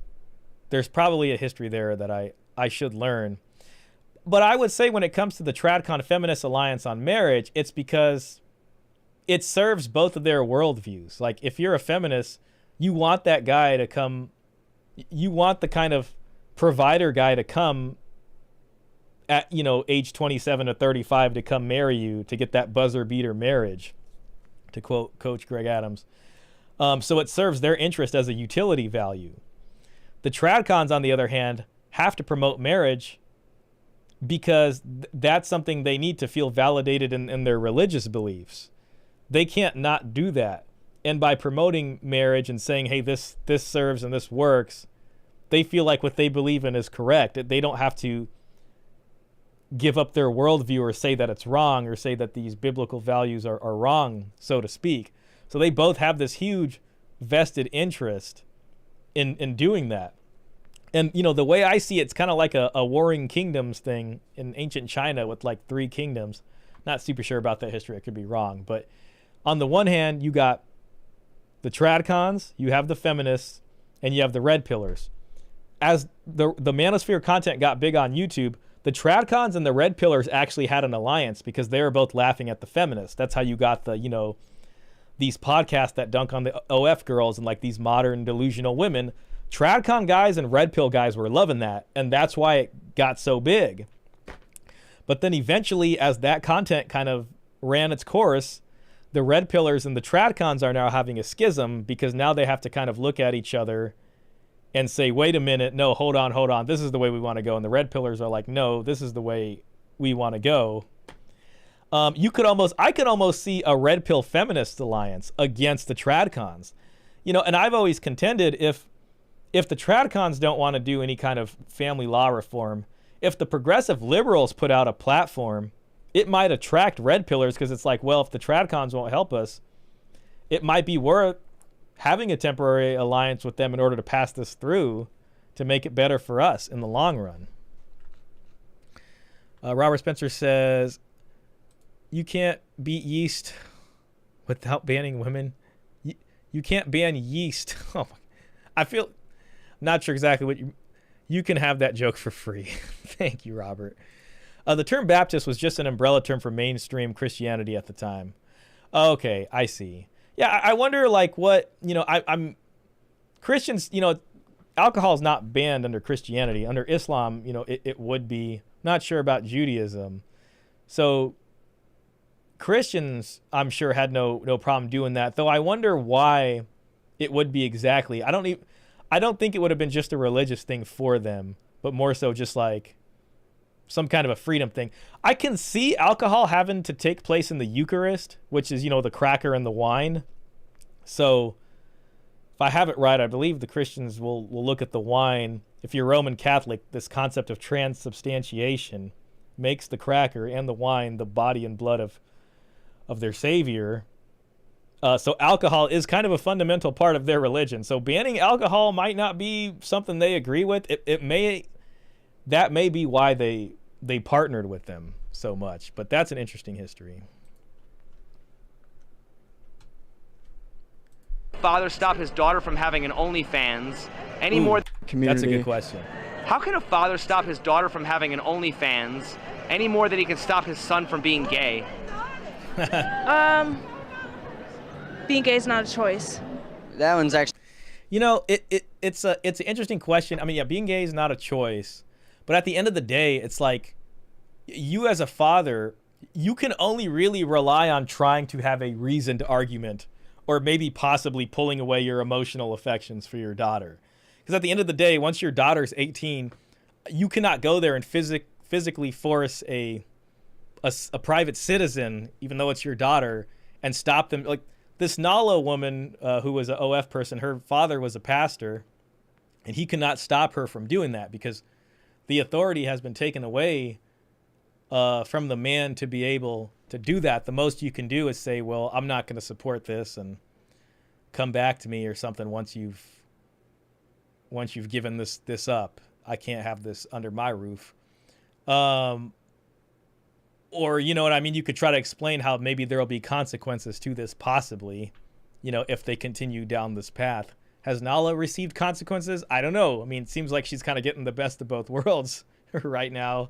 She got the OF bag. She's married now. But, time will tell on how that goes. So, yeah, I mean, you can't. And it's like the thing is, as a guy, if your daughter ends up on the pole, so to speak, you as the father is going to get blamed like, oh, daddy issues. Where was the father at? But at the end of the day, maybe the dad really didn't want that to happen. But, the mom took this child away. You barely had custody. You're busy fighting for custody. Years went by. And, mom brings boyfriend in, boyfriend out. The daughter grew up in this kind of strange household and ends up living this lifestyle. And it's like, but it's the dad's fault. It's at a certain point, you don't have the authority to do that. It's simple. If you stop masturbation, you stop being gay. I mean, obviously. Oh my God. Obviously, with OnlyFans, you have to be a certain age. Once you get that certain age, it would be wise, I think, to take some opinions from your father because that is your father and his opinion does deserve a little bit of respect. But at the end of the day, it is your choice. Who are the and that's kind of a microcosm of this shame problem, this promiscuity shame that like the Tradcons overall will do with your kind of progressive liberal women. You know what I mean?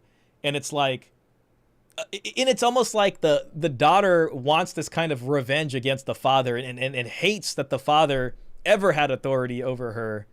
And she almost wants to do this OF just to stick it to the man, the proverbial man, or in this case, her father.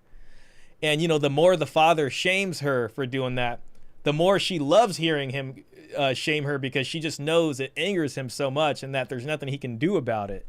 You know what I mean? So it's just like, it's just, we kind of have this on a collective level also. Klaus says, and he wasn't able to instill his values into her. Forcing would be the wrong way anyway. Yeah, I mean, you couldn't force someone to do that. And to what end anyways? It's just not here in a free society. That is the other side of freedom. I kind of think that gay men don't have a choice, but lesbians might have a choice. I'm not sure where you'd get that from. I mean, I guess, you know, people are attracted to, you know, if they're gay, and it would be the same for lesbians, I think. Bigger slut shamers, men or women? I would say men are the bigger slut shamers versus women. Men are probably the biggest slut shamers because a dude can sleep with 20 girls and he's a stud, but a girl doesn't, she's a hoe. I don't know if that's true. I mean, it could be other women that are shaming other women for being sluts. Is it really men? I mean, well, these podcasts haven't helped that perception, but I think the other guy was kind of answering a question like if you're a player versus being a slut, but that doesn't mean the guy is the one doing the slut shaming. It could be other women. Men love sluts, women hate them. Yeah, see, because the women have the sluts are messing with the women's strategy. If they're trying to get a guy for long-term commitment, and there's all these promiscuous women out here, they're gonna start to get pissed because they're just like, man, I wanted this guy to do this, and he went and got this, you know, got the milk from this other cow, so to speak. So, you know, men might have locker room talk, but it's like, what incentive do men have to, I don't know, I guess if it's your daughter or something, but.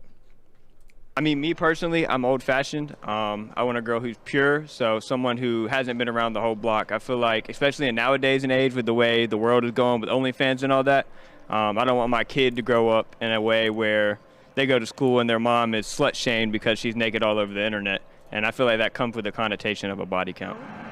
Why? Kinky Mink says women hate sluts because they perk the interest of their man. Yeah, it's like direct competition for them. Are there men who will shame women for having high body counts while also complaining about how hard it is to get laid? Right? I feel like men don't know what they want. I feel like at one moment they act like they want a good girl, but in reality they want a bad girl. Even if they get a good girl, they're still gonna make they'll make the good girl feel like stay good, but then they'll still be giving the bad girls like all this attention. So it makes the good girl feel like she should just be bad. Like that goes into the Madonna whore complex. Just something, you know, we discussed before. And you know, it's like men, and it, you know, we're guilty of it, and women have their own version. Men got the Madonna whore complex, and women have the sort of bad boy versus provider guy. The reason I say prison guy is because I have this memory. I remember once walking with one of my coworkers, and she was talking about a show she was watching.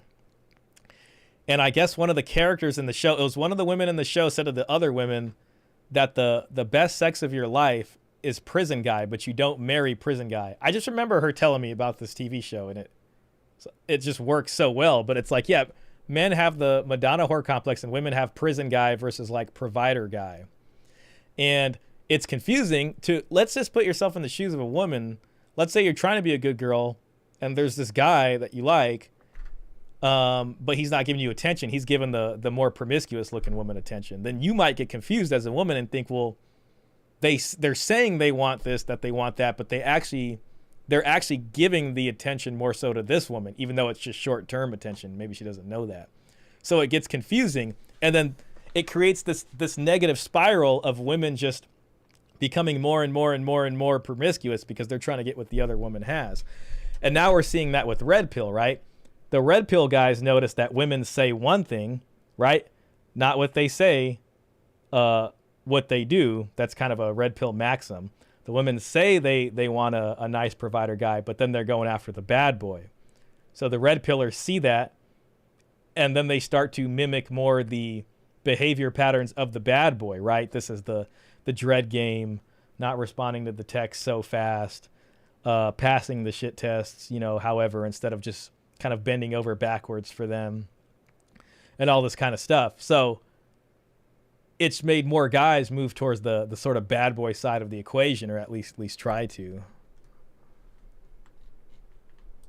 How does it make sense to shame men for being incels at the same time we're shaming women for high body counts? I mean, it really don't make sense because it's the same thing. It's just different genders, you know, but it's the same thing. Like incels. It's kind of well, it's like opposite, but it's the same thing because it's opposite gender, right? Like if you, let's say you have someone who's an incel and all they do is they just, you know, watch, X-rated movies all day and play video games. And maybe they got a job, but then they come home and do that. And then for women, it's like, she's not maybe watching that stuff, but she can just go on Tinder, and her version of masturbating is just going on Tinder, and like, you're going to find someone, and they just keep indulging in hookup culture, even though it happens to be the same top tier guys or whatever. It's the same thing. And it's like, if you shame the incel, or if you shame her, it's not necessarily going to stop him. The guy's going to be like, screw you, I'm just going to keep playing my video games. I don't even care at this point. She's going to be like, screw you, I don't even care. I'm just going to do what I want. You can't stop me. And, here we are. Attack women in a sense of, you're a slut, you're this, you're that. And I think it comes from them not being able to attain a woman in the sense that they want to attain them. Most incels don't really get to deal with women because they don't have that confidence to approach them and deal with them in the way they want to. But with a woman with a high body count, it's a different stance, because her value comes from that. Her value comes from her being able to give her vajayjay away. And if she's giving it out too much, shit, you don't want to drive a car that got 100,000 miles on it, 200,000 miles on it, and it's a Lambo. Shit, I'd rather get the brand new Lambo straight off the lot with no miles instead of the one that's used. And so this is kind of interesting, right? Because this is one of the effects that the red pill has had. It used to be that, at least, I'd say like in the golden years prior to red pill, women were able to take advantage of feminism in the sense of like, have fun, and then settle down, and they'll find some provider to get married to. Okay. Then guys started to compare notes, and as the red pillars have done that, they have essentially eroded that sort of safety net of provider guys, because now those guys have finally processed and understood that they're the backup guy, and they're going to get screwed 7 years down the line into the marriage, and they no longer want to be there as the safety net. So it's just that, that's one of the positive things. And that's why I like, like the soft guy era and stuff like that. But that's a reason why this Tradcon shaming won't work on red pillars, because it's like the red pillars have figured this out. They'd rather be more akin to the behavior pattern of the bad boy because they're getting everything. And now the women who were able to avail themselves on that have to pay on the back end because they don't have that safe provider guy. But then you got the Tradcons, and the Tradcons are going to be like, no, you need to, you should still be getting married anyways. The feminists are going to shame you for not wanting to marry them. I mean, because you're not a real man. You're just an F-boy. You just want to pump and dump them. You don't want anything real. I'm looking for something real. I want my forever man, all this kind of stuff. And so the red pillars are getting shamed by both sides, but it's not going to work. The thing I think is not good that's in the sort of manosphere area that I think is kind of, I think we might even see this moving away from this someday. But there's an argument that, red pill was always about self-improvement. And I think from some sense, as far as like short-term dating prospects goes, as far as spinning plates goes, as far as getting a woman in bed goes, self-improvement is important. But self-improvement reaches a ceiling, and that's when you hit long-term commitment in marriage. Because self-improvement is not good enough, unfortunately, to get you a solid marriage under the laws that we have. And this is how you have so many high-profile divorces. You become a high-value target, in the words of Coach Greg Adams. Shout out to him. And so, man, I almost lost my train of thought here. But yeah, so the red pillars have almost kind of echoed some of these Tradcon sentiments when they focus too much on the self-improvement, because they're trying to say, be a provider, do what you can to be a provider, do what you can to make sure you can pay for everything. You should be the one paying. And it's kind of gotten hijacked by some of the Tradcon values, yet there's no answer to this long-term commitment issue. Presenting yourself as a provider will help you with the short-term options. It will help you get women casually into bed because women are attracted to that. And you can put on this kind of promise of maybe marrying them someday. But it does not solve the problem of actually doing it and then having kids, because you are in an incredibly vulnerable position when you do that. So I think the red pill has kind of leaned in too far into the self-improvement thing. And in doing so, the Tradcons have saw that as an opening to grab that and say that's what a real man is. And they're trying to reestablish and beat us over the head of what the traditional masculine standard is. But my view is that the masculine standard it can't be sustained, just in the same way that the Barbie standard couldn't be sustained, because it's become a hyper masculine standard, and we're seeing the deconstruction of that. So their shaming tactics really won't work at all. Robert Spencer says, I don't blame MGTOW, but I'm not that disciplined. Klaus GG says, exactly. Self-improvement works for picking up, not for retaining. Yeah, and it's like, when I say short term, I don't mean like a one-night stand or something. What I really mean is like low commitment. A low commitment. You can have a woman that you're seeing for 5 years. This would be the plate spinning. You can spin a plate for 5 years, but it's relatively low commitment. You're not married this woman. You've not had a child with this woman. You've not moved in with this woman. You guys don't have you didn't buy a house together. You didn't tie. So it doesn't mean just like something that lasts, 5 or 6 weeks. It just means like low commitment. But the minute the high commitment conversation comes, that's where it goes into, my opinion, what's a truly long-term relationship, which includes marriage, actual investment into the other person. Self-improvement there is a dangerous thing. I mean, you saw that with Tyrese Gibson. Now you can say he's blue-pilled, and some of the red pill purists would be like, well, if he knew dread game and he passed all the shit tests and held masculine frame, then even if he did marry her, she was going to be less likely to leave him, because she'd be like, like flies on honey.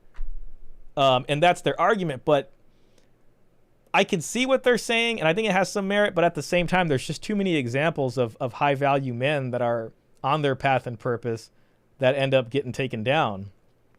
I don't even think Andrew Tate himself, if he got married here in the US or the UK, legally married, I think even he would end up getting divorced.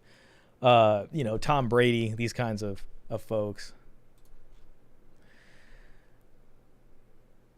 I don't need any women. I've got a big house and I'd rather not some chick steal it from me because she lied. Man, it's so crazy you say that. And I had a buddy call me on I went for my evening walk. I think this was this Thursday or what day was it?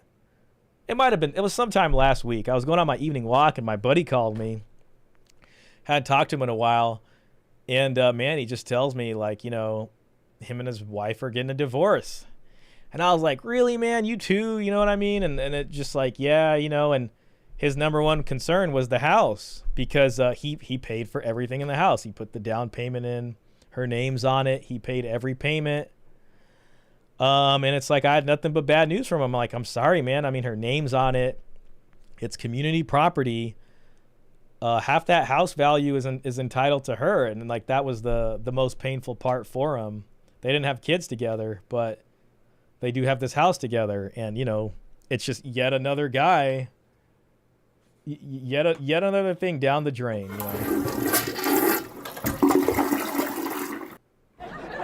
Uh-oh.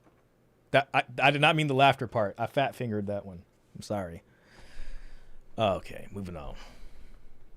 Why has the entire red pill become about slut shaming and beta male shaming? Why has it become that?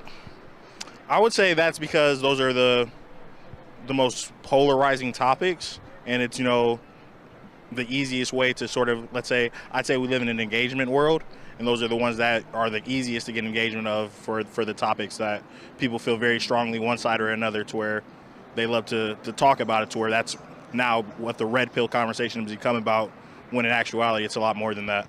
A lot of these podcasts now have turned to that. There were good podcasts back there that were quote unquote alpha male. I think a lot of them do have good values, but I think now it's become kind of a trend to downplay people and kind of bully people, so they use it to their advantage. Why are they more focused on shaming men and women back into traditional roles versus liberating men from being traditional? Why do they want to do that? That's a great question. I would say that because men. I would say, if I just had to answer that, I would say it's because the utility value. If a guy goes MGTOW, they get less from him than if a man buys into the system, to marriage. That they're gonna get They're just going to get way more back from him. They're going to get the utility value. They're going to get some guy taking care of this family instead of welfare having to do it. So it's like society has every incentive on getting this guy to come out and bail out this woman's bad decisions, and to, you know, be on the hook for child support for these kids, you know, when she divorces them and things like that. It sounds so negative. God, I hate to say that. So negative. But, you know, it's what we're dealing with. The laughter part was perfect. Why we are falling for this. Yeah. I feel bad because it's my friend. But, you know, anybody else, yeah. But I just, you know, since it's my buddy. Want women to do all the stuff that we used to do a long time ago. And they need to do the stuff that they used to do a long time ago. But are women... I mean, you know, but is the world how it was a long time ago, right? I mean, we watched that first video and technology was the X factor. Things have just changed so drastically. Like, we're not living on the farm. There's just so much communication, transportations. You know, you can go far places. You can do Zoom calls. We're not working on the Yo, Peter Wright. Oh my gosh. Peter Wright, welcome in. This gentleman runs the site gynocentrism.com. So if you've not perused that site, I would highly suggest you go see that. I appreciate the super chat. Doing a great job of keeping it real. You can't self-improve the risks away. Exactly. And that, you know, before I kind of got into this space, you know, I did listen to some of the content, or I started listening to some of the content, and I was still working at child support, you know, so I'd have different divorce judgments cross my desk, and I'd read all the divorce judgments and set the cases up and talk to the people and get this money collected. And man, you know, I'd listen to the stuff, and I remember Kevin Samuels, and I kept remember listening to Kevin Samuels and thinking, like, I think he's given interesting advice to the women about how to be, you know, fit, friendly, agreeable to try to lock down a high value man to get what they traditionally want from a man. But every time I listened to Kevin Samuels, he was really entertaining. I love the show, but there was always a thought nagging in the back of my mind of, well, but what's in it for the guy, and what's to protect the guy if he ends up another case on my desk? Because this high value man, yeah, okay, I would feel like Kevin Samuels is telling these women how to present themselves, but I would feel like it's not genuine. It's not organic. Women aren't raised to be this way. This is them putting a mask on to be this way in order to entice the guy to marry her. But then what would happen is that guy would marry her, and then it would end up on my desk. I would see that same scenario, and then I started to have this conclusion that, like, society punished you for being more successful. You were just a bigger fish to fry, especially if you bought into the family law system. So when I started seeing a lot of the self-improvement talk taking over the manosphere space and moving away from men's rights or pickup or whatever, I immediately saw that there was this flaw, or that at least there was this ceiling for self-improvement and what self-improvement can do for you. Brock Jones. Yo, shout out to Brock Jones. Appreciate you being in here. Welcome back. Brock is my brother. You know what? Brock is all of our brothers. Just like in Fight Club. It's so frustrating. It is frustrating, isn't it, Robert? Women willing to do the things that they used to do a long time ago? Not a lot of these bitches, no. So then why should men be held to a traditional standard? I There guess you go. They should not. Let me go Perfect back. question. They shouldn't. I would say I believe it's because it's most beneficial for them to have us in those roles, as opposed It's beneficial for them. Like, it's beneficial for whoever's at the top. You know what I mean? To whoever is really invested in making sure that economy is good, they want men to be operating at their max utility value for them. To having to essentially serve a gynocentric world order. That's the thing about, like when I say, I get that the red pill, you know, is in a red pill purist sense, as proposed by Rollo, is a praxeology. But when you look at the metaphor, and this is why I said at the beginning, you have to remember what the blue pill is, and that taking the red pill is a necessary rejection. It is an acknowledgement that Tradcon values and progressive liberal values both serve a gynocentric order, which is the matrix. as it's proposed by, a red pill understanding.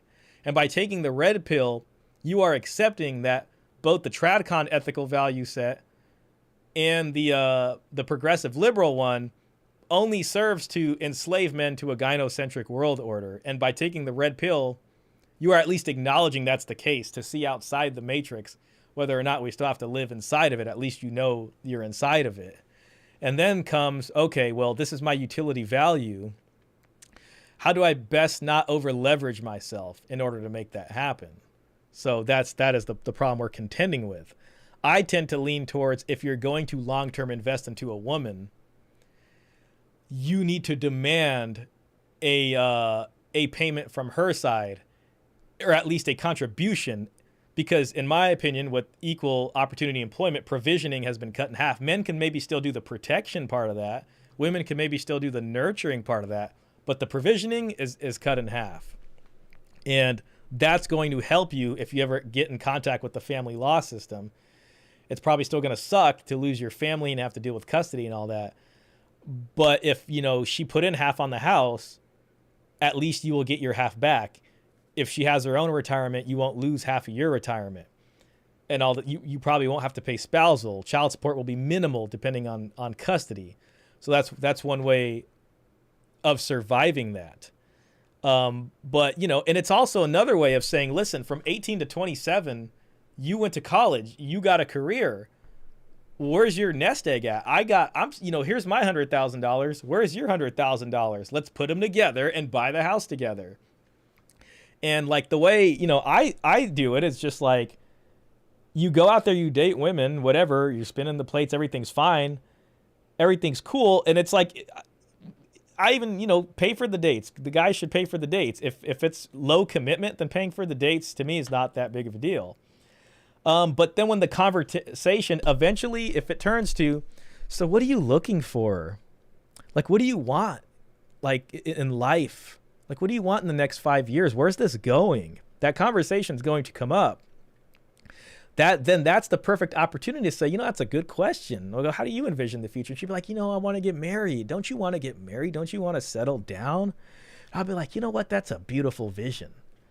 What does that look like to you? Like, how many kids? Like, let's really flesh out the vision, And then she's going to be like, we live somewhere, have a happy family, maybe 2 kids, get a nice house, make it the way we want it. Oh my God, it'll be so great. It'll be so beautiful. Have a beautiful wedding. I'll be like, yeah, that's amazing. I think, I love that vision. That's a beautiful vision. I think that's a beautiful family. And then, what I'll do is I'll pull up my phone and Google. What I'm going to do is I'm going to Google how much it costs to raise a child. Cost to raise a child in the U.S. And I'm going to be like, wow, look at that. Look at that. I don't know if you guys can see it. $233,610 for 17 years for a middle income couple that's married to each other. I'm going to be like, okay, let's pull out the calculator. That's 2 kids. It's about $465,000 or somewhere there. House is about 600. It's a decent house. Let's say 500,000 where I live. Okay, so we got the house, we got the 2 kids. We're looking at about $1 million just for those things. Forget about the wedding. How much of that are you going to cover? So like, what's your contribution to that? And if her answer is nothing, then we're just going to keep doing what we're doing until you figure out your part of that problem. And if you don't got an answer to that, why have you been working? Why did you go to college? What have you been doing all this time that you got nothing to contribute to that goal? That's the only way a marriage makes sense nowadays if you're going to do it. Either send you a bunch of money or nothing. Who knows? Super chat isn't working. It's okay, man. I do appreciate the thought. Maybe it just didn't go through. I definitely hope YouTube didn't take the money. But if the super chat did go through, it would show it here. But hey, I appreciate y'all, watching and everything. So let's move on. Us, in the words of being liberated, I'd say that's not what they want. So they want to keep us in a traditional role, feeling shame, things of that nature. Well, traditional roles are probably better for men and women because it seems like women the Bible guy. fallen apart. They try to be the men, and it's not working out. What is the point of shaming people who clearly have no shame? There's honestly no point. If they enjoy what they're doing and they're not harming anybody, there's no point. Yeah, and if they have no shame, again, like it's just going to dig in further into what they're doing. Like it's just going to heighten promiscuity. The guys are just going to be like, man, screw that. I'm just going to play video games at home. Hell no, I ain't going to listen to you. You know what I mean? And that's that's that. Yeah, they got no shame. What value does shame have if there's no consequences? Ooh. Again, I think that's just an issue with people's values. Why has religion been imposed as part of the men's masculinity movement, and what's the connection?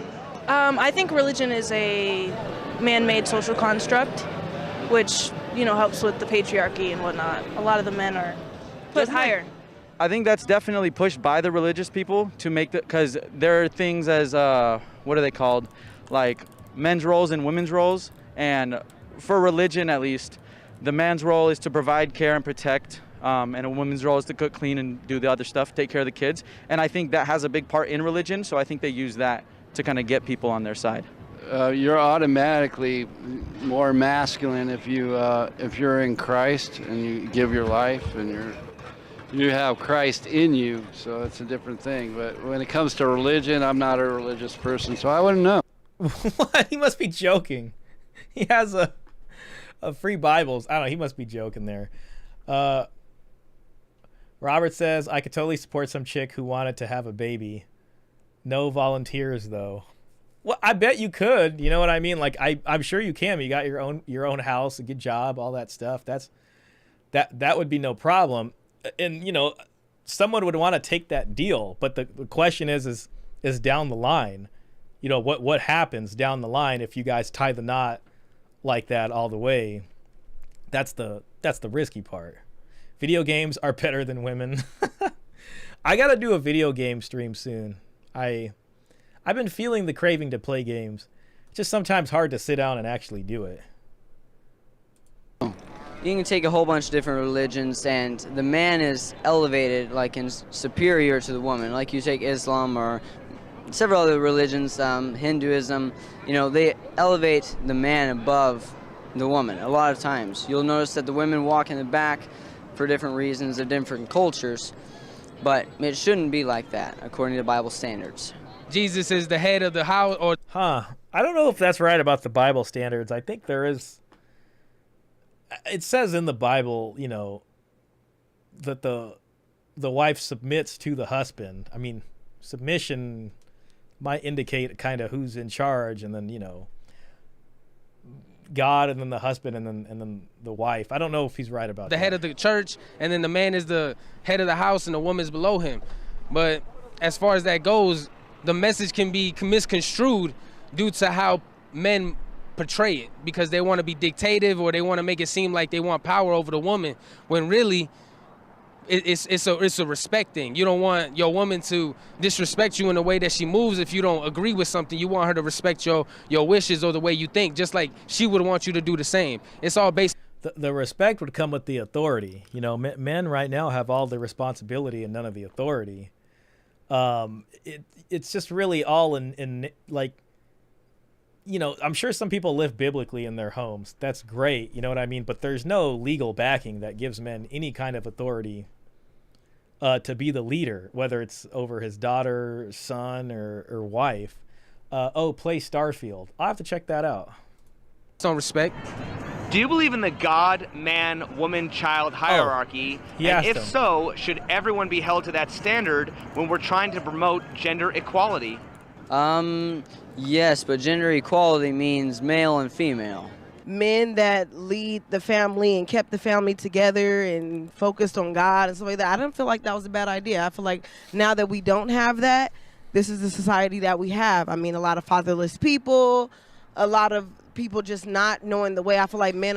But it's just like, is that man's fault, or is it because the women chose to walk away? And I know that's hard to quantify, but it's not just like because the men aren't quote unquote stepping up.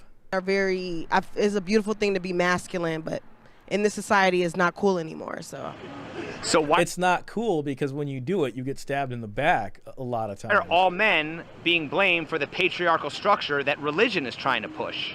I think that's an unfair. See, that's actually an interesting question too, because when it comes to patriarchy, you know, feminists will classify even like men who don't get to benefit from whoever, you know, the order of the world is, traditional or whatever. Just because you're a man, they're going to demonize you and say, no, you did benefit from the patriarchy, but that's not true. I mean, everyone's mad at like this small group of, I don't know, elite people who exert control over the rest of us, but they got us thinking it's one or the other gender, which just, you know, isn't the case. It's not all men. Blame on men, because I think the patriarchal society caused by or created by religion goes way deeper than just men. We shouldn't be blamed by that. That is a hypocritical stance. And I mean, if anything, patriarchy has forced men to do things, you know, maybe as much, hell, maybe even more than things for women. I mean, you know, war and drafted and being sent to your demise on the battlefield is more a manifestation of that. The religious, you know, sects, due to the fact that they have an agenda to push too, because they're trying to control the masses through the things that they teach. So even if to a certain extent that is true as far as it can help the family environment in a way, it shouldn't be the precipice for what we want to stand on, due to the fact that it's coming from organizations and institutions that don't have our best interests at heart. Trying to utilize traditional foundations against us, you know, a lot of people, I won't say everyone, but a lot of people grow up with a religious background, so it's easy to kind of use that source as a shaming point, I would say. Doesn't that give them a license to condemn masculinity if it doesn't fit their definition? 100%, absolutely. Why don't we shame gays for not being masculine enough, the same way we shame straight men for not being masculine enough? I would say because it's an assumption that gay men are more feminine, which in reality is not true. Sexuality and masculinity or femininity are completely unrelated, but we feel like it's okay to assume that gay men are naturally more feminine, when that's not the case, but we feel comfortable making those assumptions. I think that nobody should be shamed in who they are. I don't think that straight men who act more feminine need to be shamed, and I don't think that gay men who act very feminine or very masculine need to be shamed either. Who is more controlled by shame, men or... For some reason, like, hearing her say that almost makes me think like it's wrong. Like, I don't think anybody should be shamed. Like, it kind of has this kind of kumbaya. Like, I think everybody should just be able to have money and this and that, and it does seem kind of impossible, because at some level, if everybody in society agrees on something, like, you know, physically assaulting someone else is wrong, then yes, that's something to be shamed for. But if it's a competing set of different value systems shaming each other, then that's not going to work. For women, and why? Ooh, who is more controlled by shame?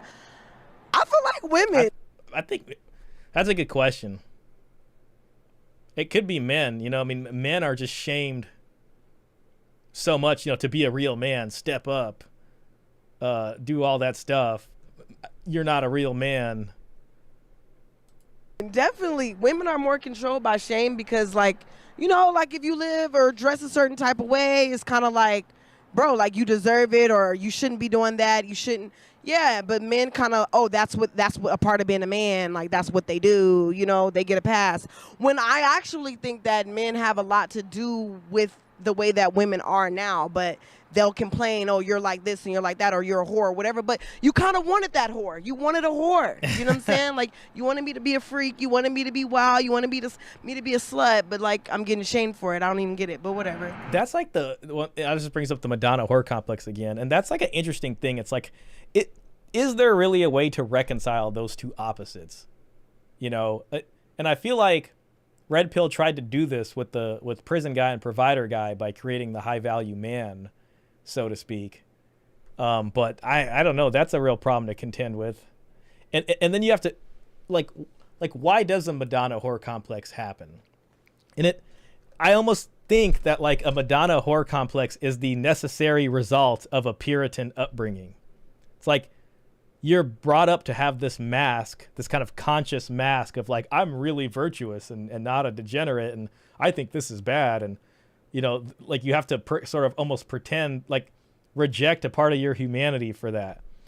And then it kind of comes back and gets you with this unconscious urge for like a horror, so to speak. And that forced Puritanism creates that Madonna whore complex, instead of like, if there was less shame around that, maybe that distinction wouldn't really be there as much and people wouldn't struggle with that. And then on the other side, the women have that with no, I want, you know, like a long-term provider guy, but really they want that prison guy or whatever. Klaus says, yeah, incels shouldn't be shamed then too. Yeah, but for some reason society, you know, just feels like they need to do that. I kind of feel like bullying is a hierarchy, right? Like it's like a pyramid. And people from the top just abuse everybody below them. And the guys in the middle, they take abuse from the top, and the women, they take abuse from the people at the top, and they just throw it on the people at the bottom. And the people at the bottom just have to take it unless they can get strong enough to either push it back or get up there. And you can kind of see that in dating. It's like the women date like this F-boy Chad guy, and she gets screwed over by him. And, you know, she'll never take out her anger against that guy because she's just too in love with them. But she meets the next guy, you know, the normal guy, and she's just like, I hate men, all men are shitty, and treats that guy like trash. And that guy has to put up with the abuse that she received from whoever was at the top. And it's the same for men, too. I mean, for some extent, you know, men meet that one woman that one itis that screwed them over back in the day that they were in love with. And, you know, put them through that blue pill, red pill rage or whatever. And then for the rest of the time, it's like, all right, now I'm just plate spinning now.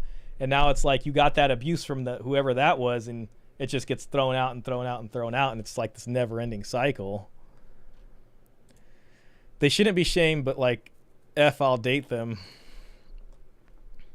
Don't women often wear shame as a badge of honor? I feel like it depends on the woman, because me, I don't like feeling shameful. I like to be free of shame if possible. So it definitely depends on the woman. I feel like all of us are not the same. We got a whole lot of going on in this world. So man, I just gotta open up this window behind me. I feel like I can't breathe. 1 second, gentlemen, and possibly ladies.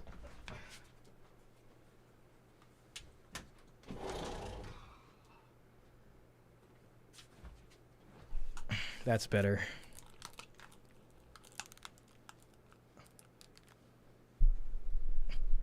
I wanted to show you guys the Skycam. This is Skycam. I feel like we should take bets, and then if I lose, I can do 10 push-ups, and then you guys can verify that I'm doing the push-ups, you know. Is there more weight attached to shaming men because they haven't been liberated like women? Ooh, more weight attached to shaming men. If it's a gynocentric world order, then that means men are subjugated by that, and will be shamed for that probably more than the women, because the gynocentric world order serves the women. It's funny, the men and women have the exact same argument. The men will say it's a gynocentric world order, and the women will say it's a patriarchy. And it's just this kind of strange thing, and it's just like we're just both oppressed by whoever the same faceless, shadowy, whatever the hell's going on. I don't even know if it's actual humans. Maybe it's just a manifestation of how the system comes together, just leads to whatever this is. Maybe it's just nature. I feel like men get shamed a lot, and women are kind of like, oh, yep, there's no shame in it. Let's be proud about our life. So damn, yeah, it's true. Guys do get shamed a lot more than women do. Isn't there more weight attached to shaming men because they haven't been liberated like women? No, men have been liberated longer than women have. Didn't we have a women's liberation movement? We haven't had a men's liberation movement. You guys have that. Can you explain that? What do you mean?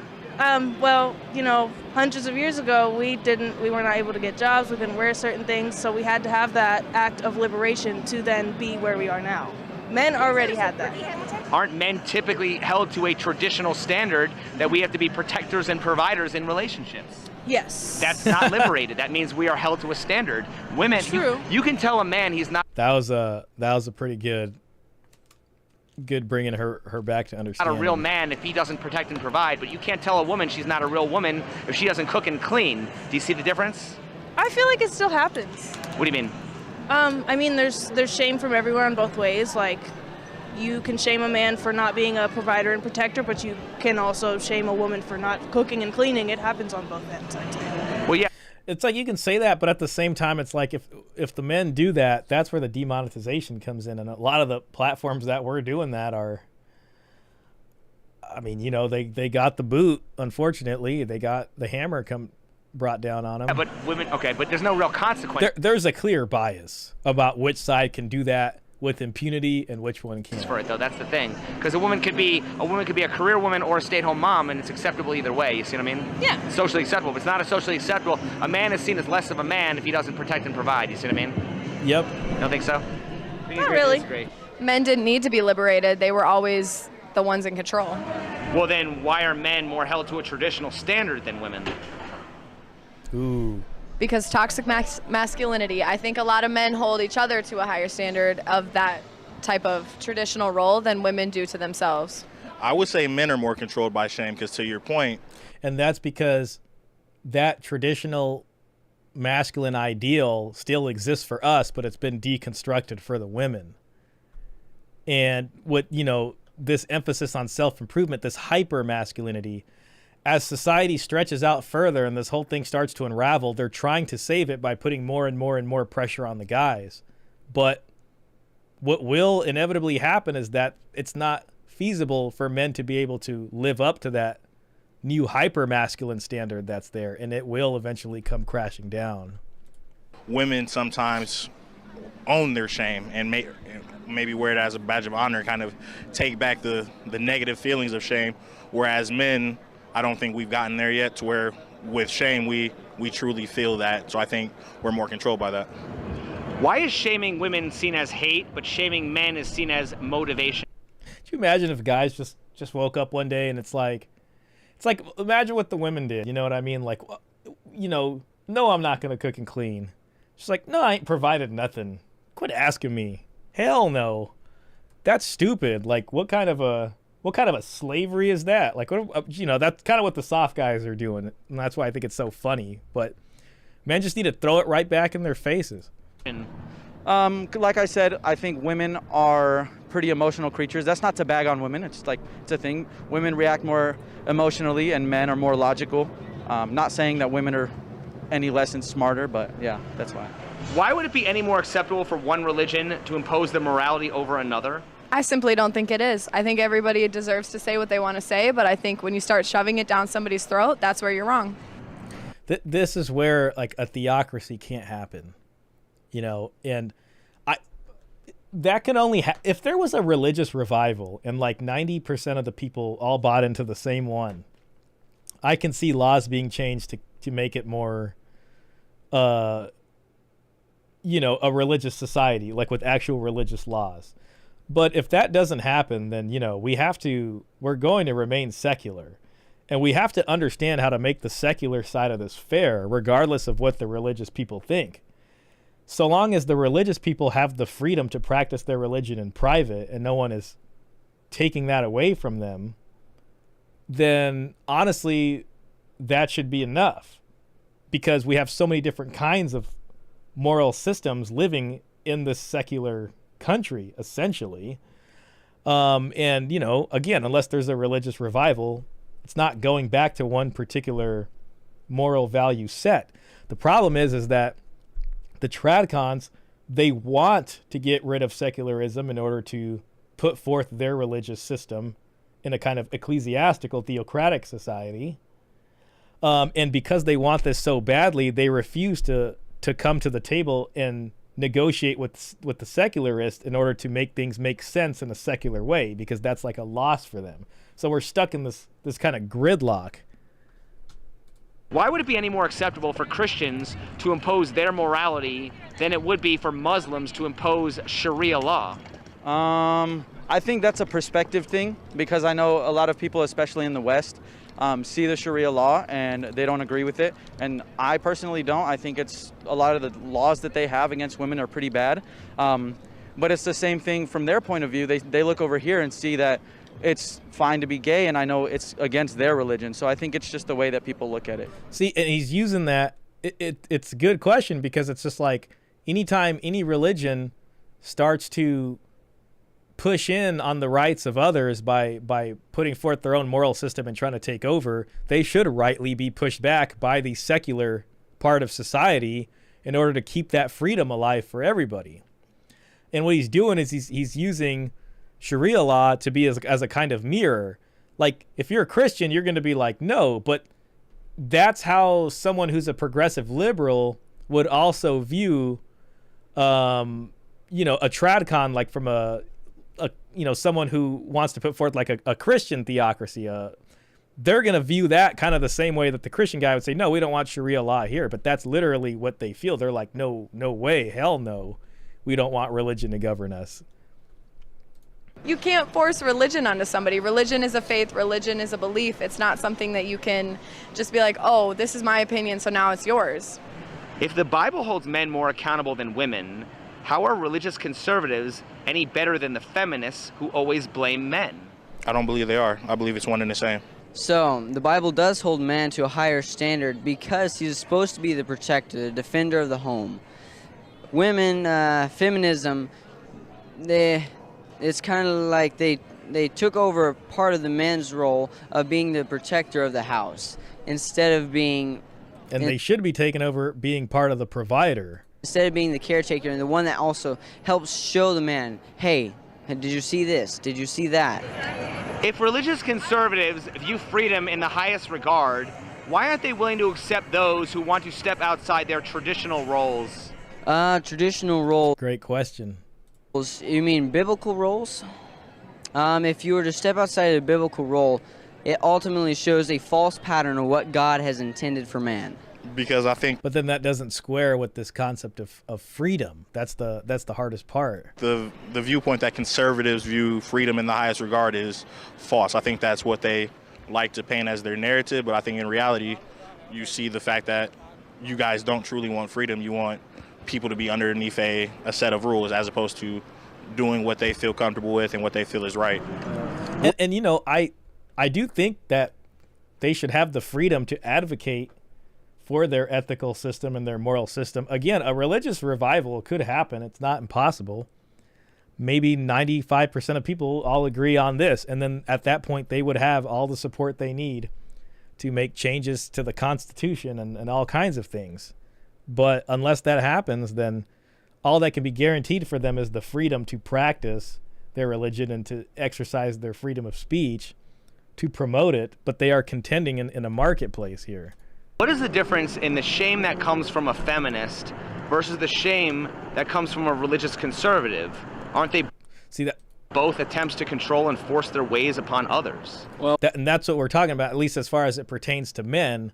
When it comes to Tradcons and feminists both trying to shame men into marriage or shame the red pillars as degenerates, even though they don't want to look into their own camps to see what they did. I mean, the feminists had a large role in destroying the family by stepping outside of their roles and trying to have their cake and eat it too. One day they get the traditional treatment. One day they want to get divorced and go leave.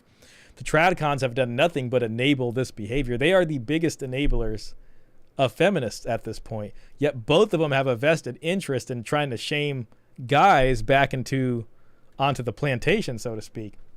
Yo, Dart Sidonius, welcome in, man. Great to see you here. Let me get your comment on the big screen. The funny thing regarding that one woman who said you can't enforce religion because it's a belief. Feminism is a belief system. Exactly. Yes, exactly. It's ideologically driven. There's as much virtue signaling coming from their side as there is the religious side. Humanism is a belief system. Any secular worldview that tries to enforce how society should work is a belief system. Not saying whether or not religion should guide a society, but at the end, all these things are belief system. Yeah, they're all belief systems that are kind of contending against each other for a kind of market share. You know, and if one was to really take over the vast majority of society, then yes, they could potentially have the power to change the system. It's funny, it's another correlation with the Barbie movie. At the end of the Barbie movie, big spoiler alert here, the Kens all figure out that if they work together, they can change the constitution of the Barbie world. Because there's two worlds in the movie. There's the real world and there's the Barbie world. And then the Barbie world, the Barbies reign supreme. But the Kens get together and they're like, if we work together, we can change the constitution of the Barbie world.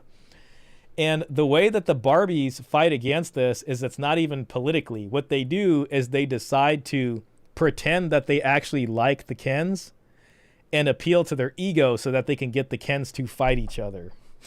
And that stops them from being able to change the constitution of the Barbie world. It's kind of funny. And that keeps us in a gridlock too, because you have feminism, you have humanism, you have these different religious belief systems, the atheists, whatever.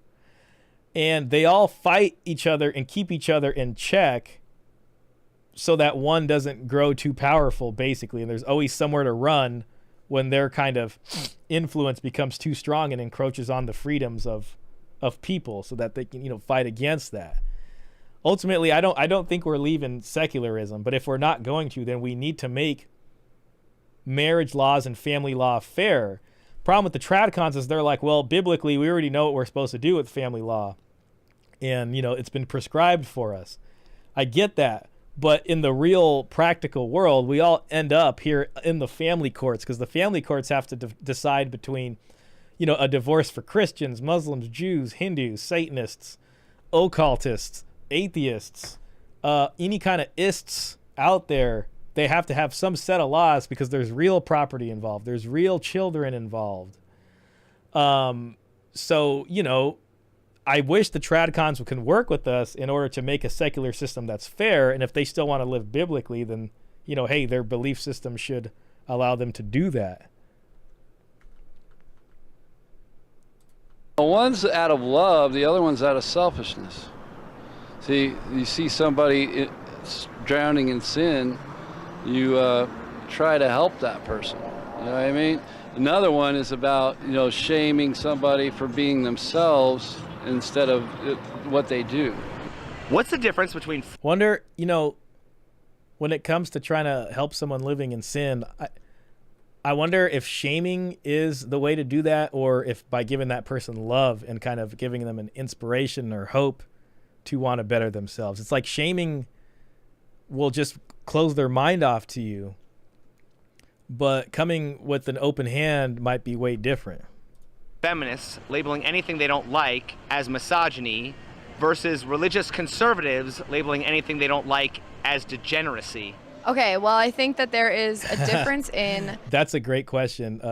Feminists labeling everything they don't like as misogyny versus the Tradcons labeling everything as degeneracy. Like, sometimes people just use it as a cop-out method where they're like, oh, I don't like this, so I'm going to label it as something bad. But I also think that when it comes to misogyny, there is a much more underlying, it's there and people are just calling it out, versus when I think degenerates, I think people are just looking for a reason to hate on younger people and, somebody doing something different than themselves. Aren't they both coming from a self-righteous ideology? Exactly. This is kind of getting to what Dart Sidonius is talking about. 100%. I'm not saying I support it. I'm just saying that's what I think. So why does shame exist in a multicultural country of religious freedom? I mean, I would say first, even though we live in a multi-religion country where you have a ton of different viewpoints, I would say we still, at least in the United States of America, live in a predominantly Christian society to where Christian views are still, to this day, what's considered norm. Obviously, we have a ton of religions, a ton of diversity, but Christianity still being the primary religion associated with the United States. But in terms of why we still have shame, I would say that you have hypocrites. You have hypocrites in all religion, and you have, even going down to atheists, non-believers, you have hypocrites that their viewpoint is more important than the viewpoints of their religion. And even if we get to a historical standpoint, there's a ton of hypocrisy in almost all religions that still exist. What's the difference between the shame that comes from a feminist versus the shame that comes from a religious conservative? Aren't they both attempts to control and force their ways upon others? I think they are, but I think that there's a difference in. Actually, there's not much of a difference. He seems to have showed her the error of her ways. I think one of them. There could be a difference in how it's approached. A difference in how it's approached, but I also But think both of them, you know, for the most part, approach it with like vitriol. But even if it's not vitriol, even if it's with kindness, it doesn't matter, because the goal is to convince men to serve that utility value for whatever their self-interests are. They have to incentivize men to want to do this some way, but just shaming them isn't going to do it, especially once men kind of have caught on to the negative aspects of this. that when it comes to religion, most people tend to shove the way that you act, and it's the same with feminism, don't get me wrong, but me personally, I think that one is more valid than the other. I think feminism, in a sense, is just respecting us as equal, where I think... I mean, she's bought into that. She's bought into that. She's not going to see it from like a red pillar side. I don't think she can even really believe that it's a gynocentric world order. She's gonna be like, no, it's a patriarchy, obviously. This is the conditioning in I action. think religion is putting other people down. Because I feel like conservatives feel like a type of kind of way, and they think that is the way life is only supposed to be. Well, what's the difference? Yep, and if they advocate for anything that can potentially say that, oh, this is wrong, you know what I mean? Or not this is wrong, but something that almost makes them have to admit that their worldview isn't true, they can't handle it because that's their belief system. They can't it's hard for them to change family law in a way that's modern and progressive, to be honest, for lack of a better word, because then they have to feel like they're doing something against their religion. Oh, please, I've heard women call men misogynistic for guys having standards of who they want to be with. Yeah, like if you're a guy and you don't have kids of your own and you're like, I'd rather not have a single mom. I haven't made an actual dedicated video, but I'm going to make a video about single moms and just about how they come on a spectrum and just kind of explain like the different levels of single moms that I've seen through working through child support, and about how one type of single mom is way more dangerous to get in a relationship with than another type. Because I don't want to be the guy that says all single moms are bad, but they do come on a spectrum, and there's a certain things to look out for you should stay away from, and other things, but that I'm going to need to do another time. And suddenly whatever doesn't serve women these days is misogynistic, and what does it? Yeah, and this gets into the whole theme of the episode about shame, and we were talking earlier about bringing shame back. It's shame again is almost like reason. It's just a sharp sword, and it's about who's wielding the shame. I think I can't remember if it was Pitt or someone else Klaus who brought up like who's wielding the shame. That's the important thing, because it's like you can't just go with their system, because then they're going to go to the extreme like that. Anything that doesn't serve them is misogyny, or anything that doesn't serve the Tradcon interest is degeneracy.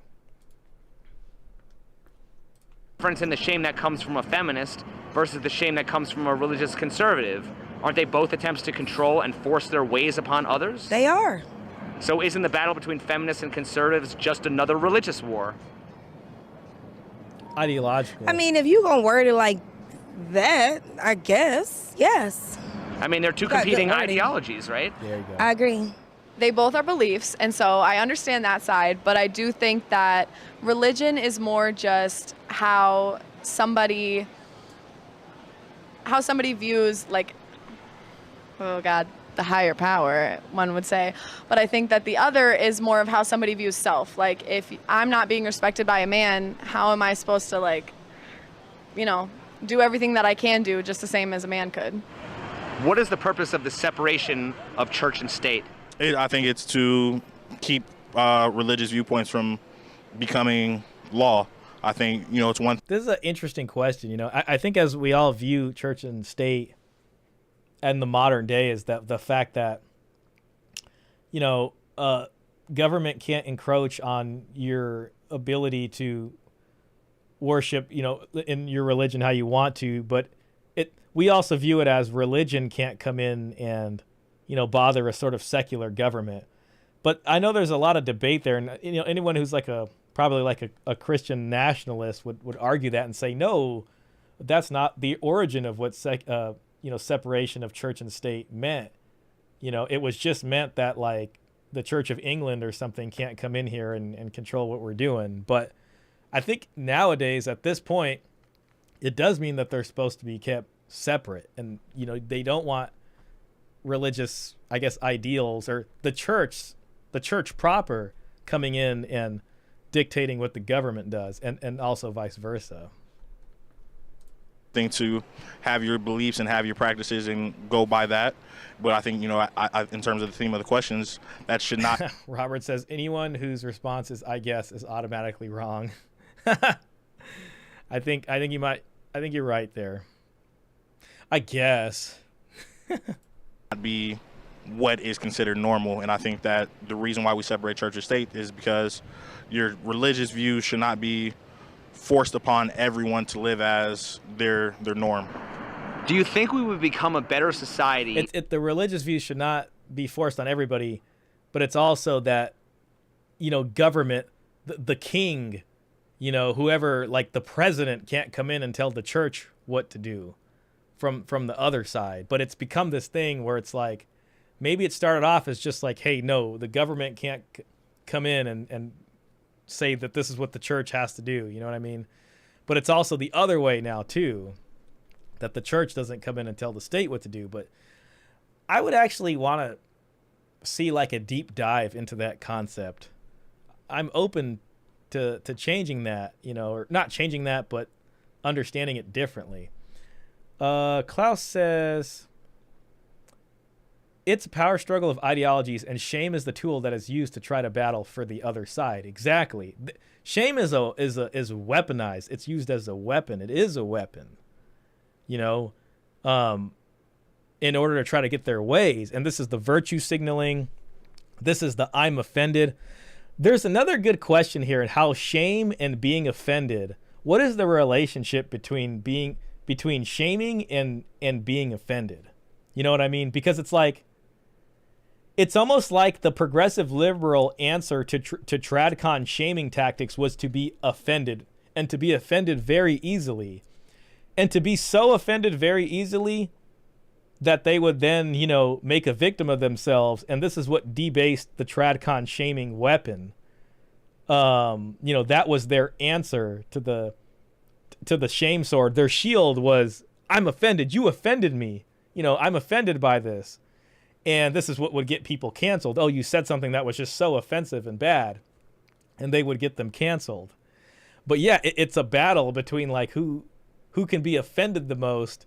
And then they want to bring shaming back, which is a way of saying we don't care if you're offended at this point. That kind of goes into the Jordan Peterson conversation with the Channel 4 host, which was 4 or 5 years ago, maybe more, that made him go extremely viral. Dart Sidonia says, honestly, on the single mother thing, I think the worst to get involved with is when the father's still in the picture, or if he returns back in the picture. Not always, but heard too many times. If the father type is the Chad type, didn't want anything to do with the kids. Too often he comes back into the picture later. Usually the woman can't deny that a guy a second time. Yeah, and that's going to be one of the things I talk about in the video too. There's a couple of things, but that's risky, and that could lead to the breakup of the marriage for sure, and that happens a lot. Then you got to go through, depending on were you the sole provider, did you adopt those kids? There are some certain things with paternity that I really want to describe in the video that can really screw you over. Where if she's gonna leave because she goes back with the guy, there's a certain situation where you're really screwed, and there's a situation where you're less screwed in that. Oh man, big shout out to ItsComplicatedChannel. It's a pleasure to have you in here. This generation is offended by everything but ashamed of nothing. That's exactly true, and they don't have to be ashamed because there's no consequences. They're just going to dig their heels in. I appreciate you watching, by the way. This is an honor. Dart Sidonia says, heard too many stories of guys with a single mom. Then all of a sudden the father shows up again and starts banging the mother again behind the other guy's back. That's probably what the red pillars will call the alpha widow concept. Man, see, I'm trying to save it for the video, but man, I've seen cases like that, man. I've seen some bad cases where essentially that happens, you know, and the mom or the mom's just been, essentially just cheating on the guy behind their back, you know, or you got the cases where the daughter is getting married now and she wants her real dad to walk her down the aisle instead of the stepdad that did everything. It's complicated. It says, why were the Tradcons able to evolve on their intolerance of LGBT, but they are gridlocked when it comes to their views about masculinity and family creation? Man, that's a really good question. If there's any folks in chat listening to that, I'd like to hear everybody take a stab at that.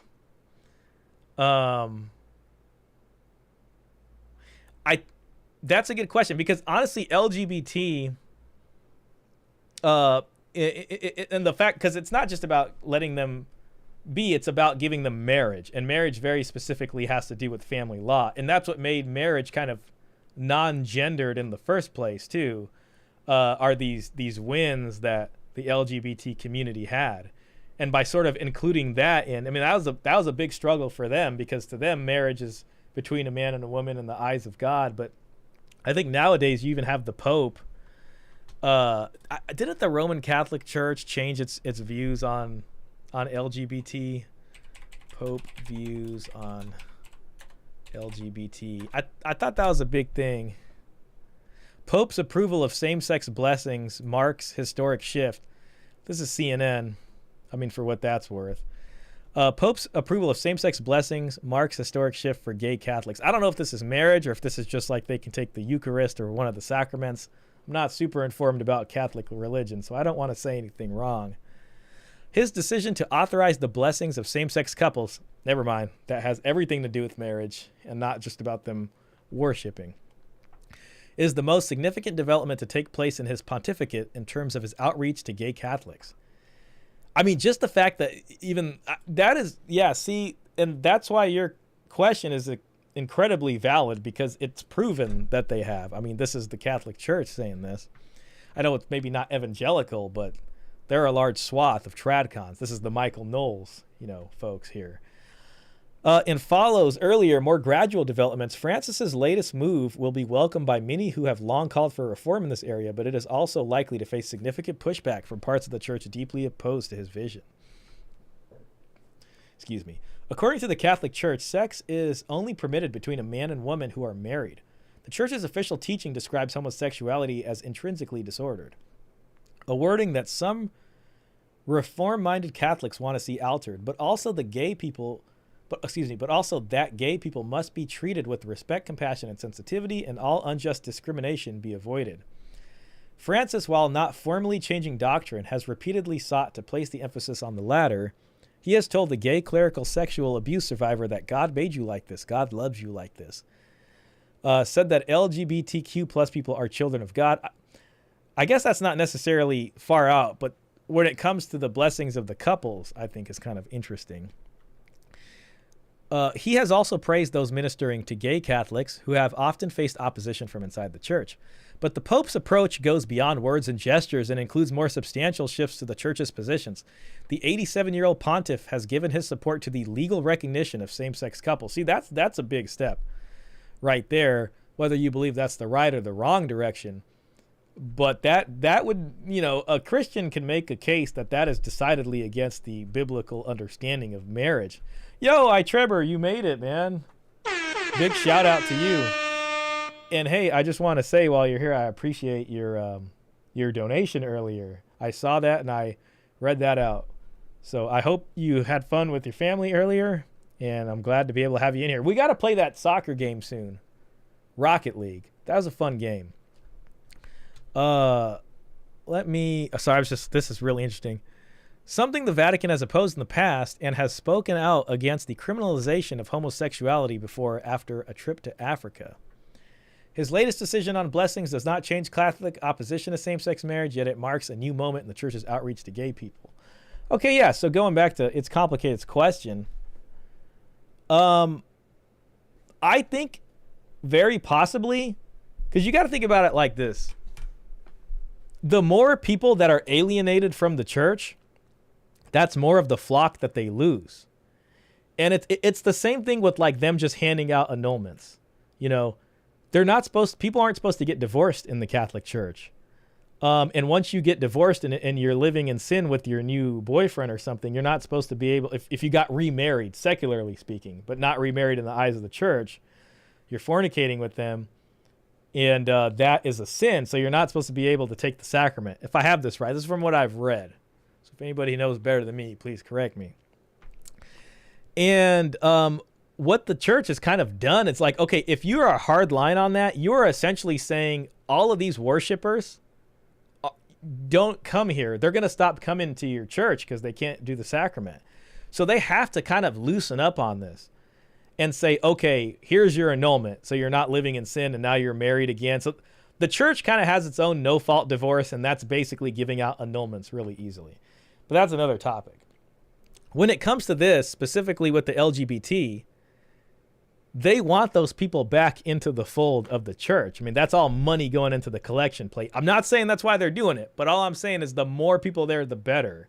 Because the more people they drive away, the worse that is. And then there's other probably churches or religious institutions that might take them instead. You know, it is a kind of marketplace battle.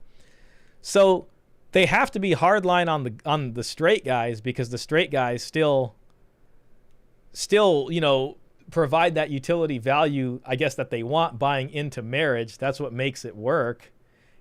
And, you know, they got all these women that maybe are older and single that they don't want to alienate either. Otherwise, you have a church of no women. And then as far as LGBT, they can take a chance maybe and be a little bit more tolerant just to get them into the fold.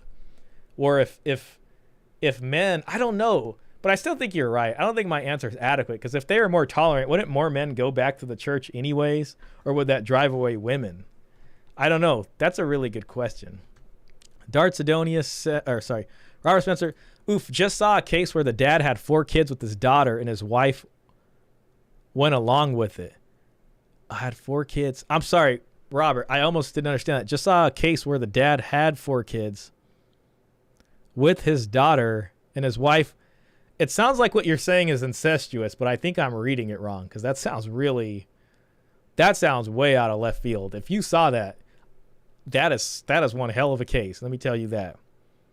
With his bio daughter or stepdaughter? I'm going to need clarification.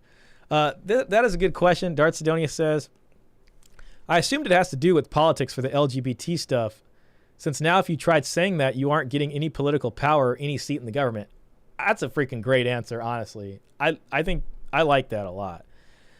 Funny thing is, if the Tradcons would be more flexible on marriage, especially divorce, they would get a whole bunch of support from men. Yeah, that's what I mean. So I don't know what cost-benefit analysis they're doing to not do that. They really should be. But they won't for some reason. Robert, how do you let your own... Oh, dear God. Okay. Yeah. I won't put that on the big screen. By your husband. Oh, my God. Yeah. I see. So the mom was complicit in what this man was doing. Wow. See, now that's a real taboo topic that people are afraid to talk about. That is wild, man. That is wild. I'm very curious how the agency handled that case. This is despite them recognizing that a lot of the laws are horrible, but they won't fight to change them for some reason. That's what I wonder too. And my only explanation could be that they just don't want to alienate the women, because it's like, okay, if you take the side of the guys, if the church was actually patriarchal, a lot of women might leave it. I don't know. Maybe that's what they're afraid of. It's just this weird thing. Instead, they go the born again direction. You know what I mean?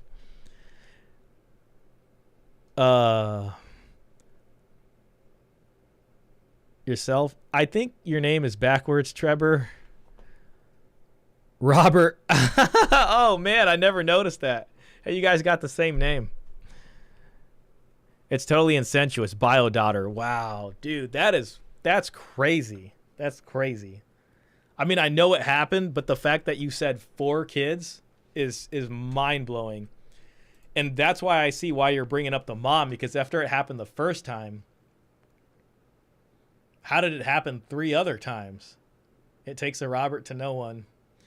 Robert Baratheon, Sir Robert of Game of Thrones fame. Wow. Well, anyways, yeah, that LGBT question took us, man, we went all kinds of places. We went to this LGBT question. We went to horrible things happening within a family. Wow. Let's just finish this episode and move away from the things we heard.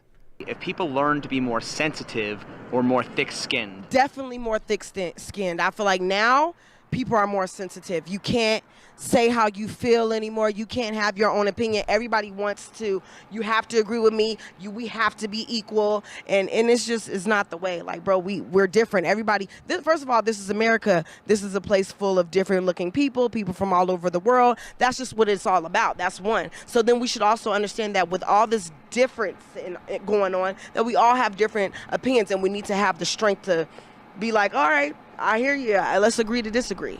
I think we need to be more sensitive, but not in a way that things irk and bug us, more so in a way that we're aware and we, aren't judgmental. We're more open to things. Maybe we don't need to push things in schools or whatever, but people need to see the world and be receptive of it. Otherwise, it's just going to breed negativity and negative upbringings, and it's just going to go right back down to hating each other, which shouldn't happen. Do you think there would be less shame if there was less diversity? And if so, why is diversity so heavily pushed? That's an interesting question. Maybe there'd be less shame.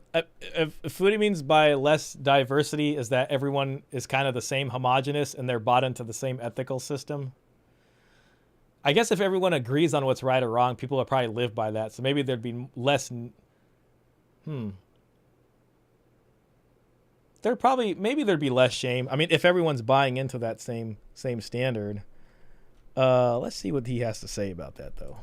Yeah, I would say there'd definitely be less shame if there was less diversity, just because less diversity just means that you have people that are similar, people that think similar, and with that, you're going to have less shame because, you guys think alike, you have similarities. I think with diversity, you definitely are going to naturally have more shame because you have different viewpoints, and when you got different viewpoints, people are going to disagree. So I think the art of shame itself isn't necessarily bad, because when you have opposing views, you're going to have people that have issues with the other side. But I don't necessarily think that that's a bad thing. I think the bad thing is the way and when we talk about shame, I think there's a difference between disagreeing and shaming someone.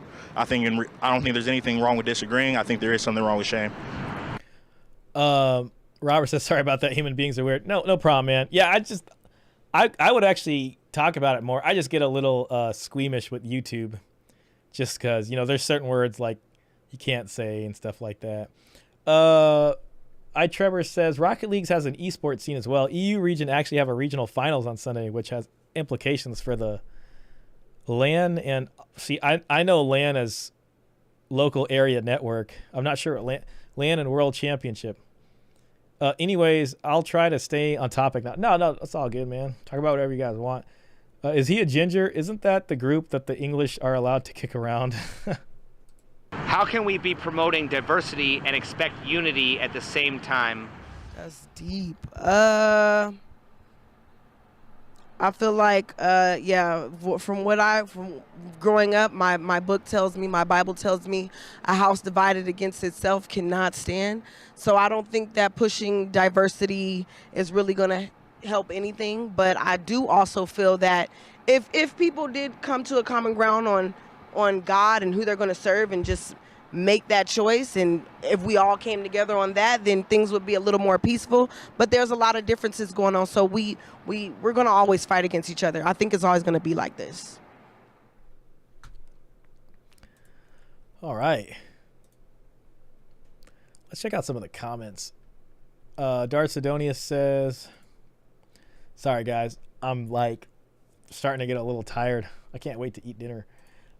Honestly, I think a good way to solve this problem of competing ideologies, maybe at the federal level, things like military but everything else taken care of at the state or county level. I think what you're saying is just like less government, less federal big government involvement. Well, what that could help is creating more maybe diverse individual pockets in different parts of the country that kind of govern themselves based off that. There are certain issues you run into, like let's say abortion, for instance. You know, like if some states outlaw abortion, what happens is you have this thing called state shopping. So then people who want to get abortions will then go to the other states, and you have this thing, but that could be good or bad. Then the people who don't want to be there go somewhere else. Same thing with divorces. Like when no-fault divorce came to the U.S., it was just in California at first. And then it slowly spread to other states. But in that process of spreading, you had state shopping where people who wanted a divorce but couldn't get it in their home state would then go to, like, they would travel to California. They would travel somewhere, stay some minimum amount of time just to be able to get to their divorce, then go back to their state. So it does get tough. Like marriage laws could be settled only by the state. At least there would be some diversity. Like good marriage laws in some places and some bad laws in other states. Yeah, I mean, you know, it would be nice if it can be like that, you know, but there's always this conversation of like, well, it's not a federal thing. It's up to the states. The states make their own marriage laws. And that's true. But the federal government has a lot of influence on how the states make their marriage laws because the federal government allots welfare money.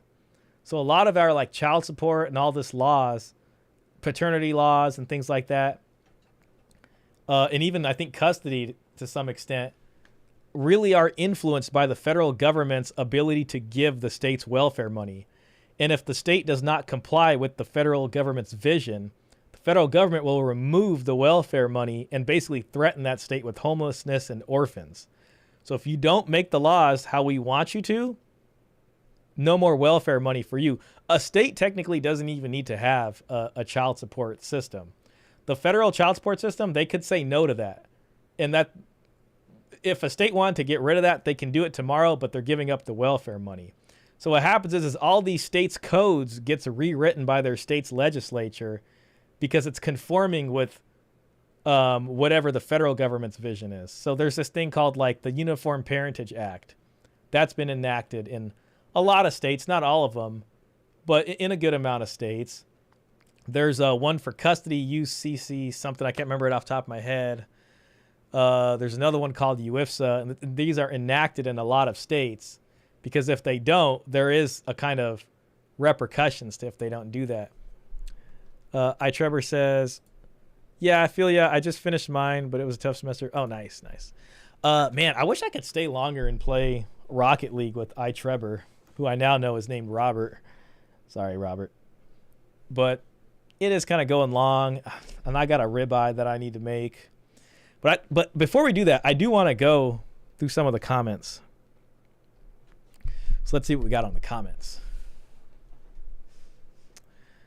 I'm just 2 minutes in, and these Gen Z kids don't know shit about shit. If we follow their rules of no shaming, no guilt, society will descend into a degenerate dystopia. Look at 4chan, Twitter, Reddit, etc. Anywhere you can be anonymous, that's how people behave without shame or guilt. That's what the real world would turn into. By the way, this video really starts to cook at 14 minutes with the point, how are men liberated if we're still expected to uphold our traditional male roles? Men have always been liberated. Actually, no, we very much are confined to our male role. It's a great point, not one I've heard before. That is very true. That is very true. Damn right, Title 4D. Exactly. Shame is a preemptive deterrent. Guilt is post. Feminism has simply doubled down on traditional demands of men. Yes, exactly. Only now there is no reciprocity from these women. Yes, and Tradcons continue to feed men into that grinder. Shame is social, guilt is moral. That's a pretty good dichotomy. You can tell the programming is working very well. They recite the narrative very accurate. I think he's talking about like the women and the patriarchy feminist stuff. Robert was taken, so I got creative. I don't know why. Every time I thought Trevor, I would think of like the word like treble, like a musical thing. I'm so lazy. I just use my own name. I have a lot of respect for the people on the internet who use their real name. The internet, I guess YouTube's okay, but you know how the internet can be. I think shame is more ingrained in men because it comes from a place of integrity. A woman with a high body count merely has to be present and say yes to get there. Men must bring success, value, confidence, and a myriad of other qualifiers to be considered by most women. That's a big difference. And again, this is talking about, for me, I equate this with getting, just being with them like physically. But as far as marriage relationship goes, men need to have high standards for that. Bringing back shame would solve an awful lot of society's problems.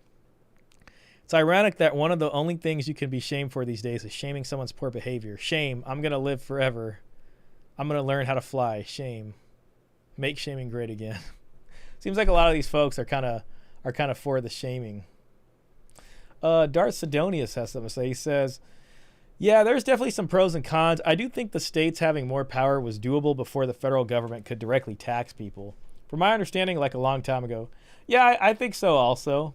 It kind of probably made a lot of the states more dependent on the federal government, because then the federal government got incentives because they would take taxes from some of the bigger states and, give them out to other states. Honestly, welfare has had a huge impact because that's what creates a lot of reliance on the federal government is welfare. I mean, I think people really need to just dig into how that whole system interfaces between federal and the state governments. It really is crazy. Tax people directly.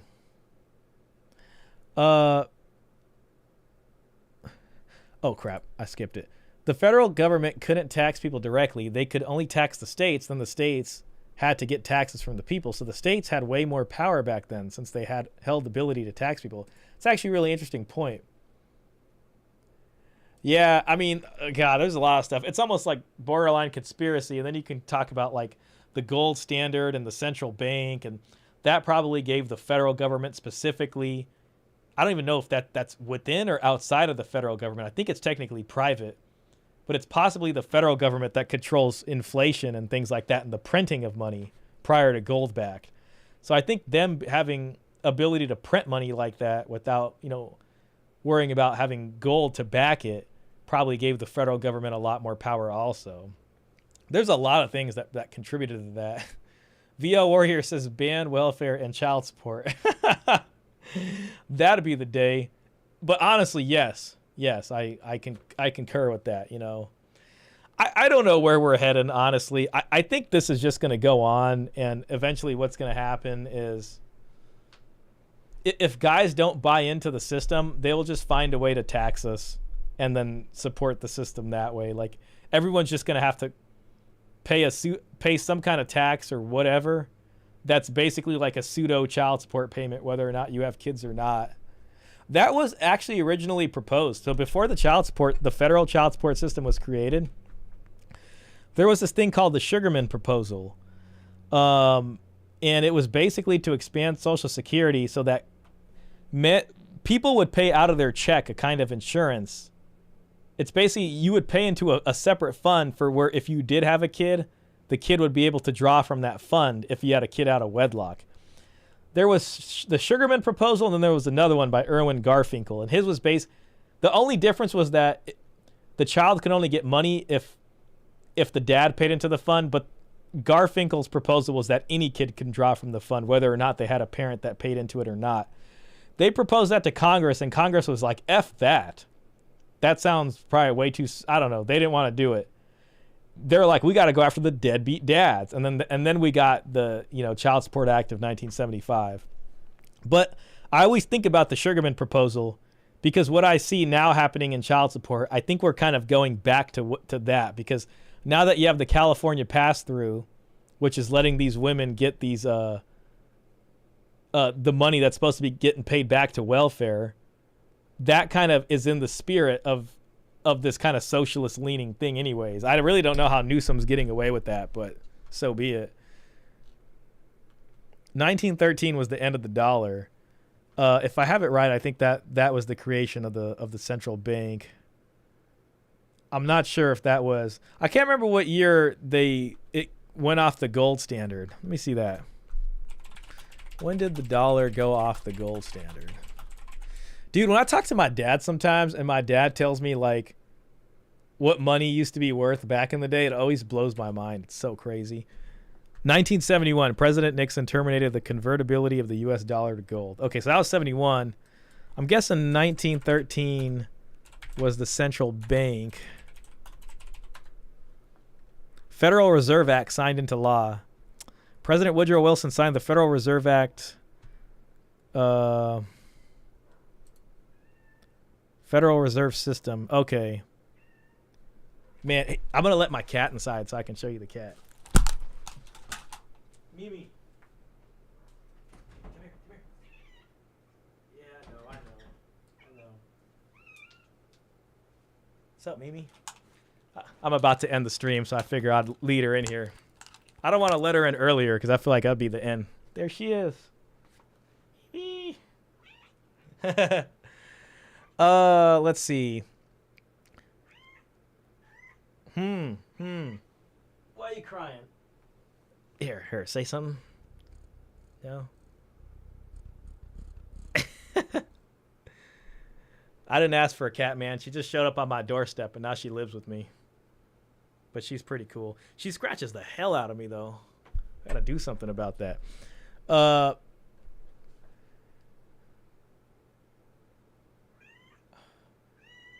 I think it was around that time. They should back the dollar with Ethereum. I think it was around that time or a year later. The federal government leveled their first direct tax on people with the income tax law. They tax our paycheck before we see it. Then we pay taxes on the remainder on April 15th. Then everything we buy, we pay taxes on. To what end? Well, not only that, we also get silently taxed through inflation. That's kind of a tax in itself, too. Yeah, then there's sales tax and there's all this. I mean, yeah, there's a lot of taxes, man. It was the 1970s. Great stream. Thank you, Brock. I appreciate that. I'll be calling it soon, man. Yeah, I just want to make dinner. But man, I don't know. Part of me wishes I could just stream for like 6 hours and then spend the next 3 hours playing video games with iTrevor. I might do another stream soon just for video games.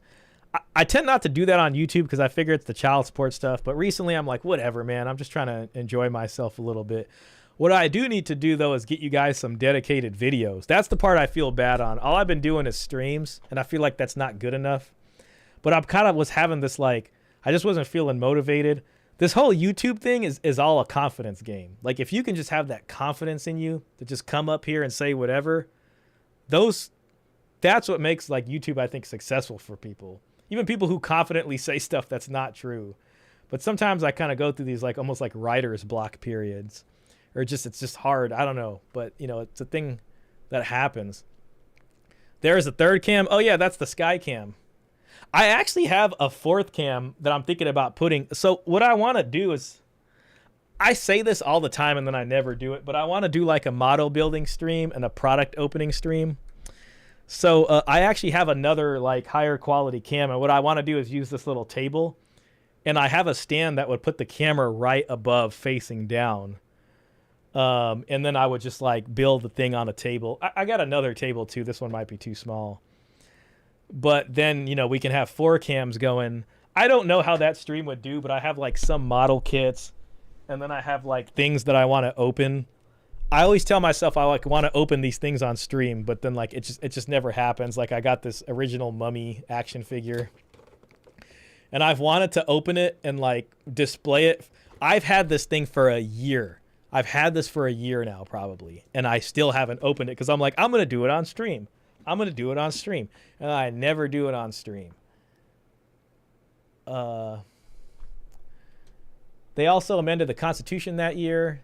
Senators were changed to popular vote. Oh, okay. Wow. Okay, yeah. I forgot about that.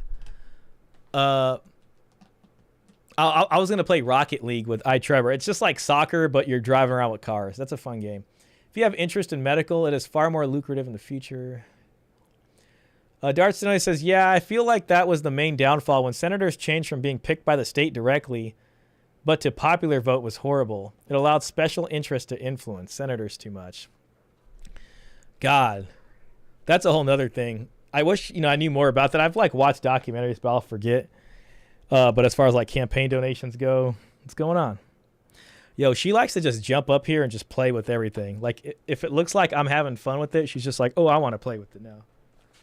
Come here.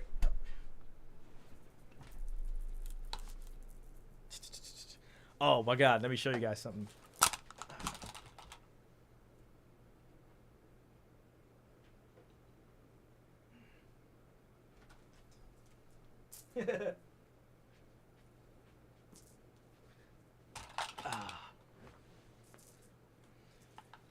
She's got like the craziest hunting instinct. Shaw, I'm down to play our IRL tomorrow. All right, I'm down. Maybe we can a little later in the day, like maybe around this time if that works for you. I'm actually making barbecue and hamburgers, and my buddy Mark, I don't know if you remember Mark. I used to have Mark on the channel. Maybe I'll stream with him too, but we'll be chilling. He's coming over tomorrow because I'm making hamburgers. Yo, I spent $100 today.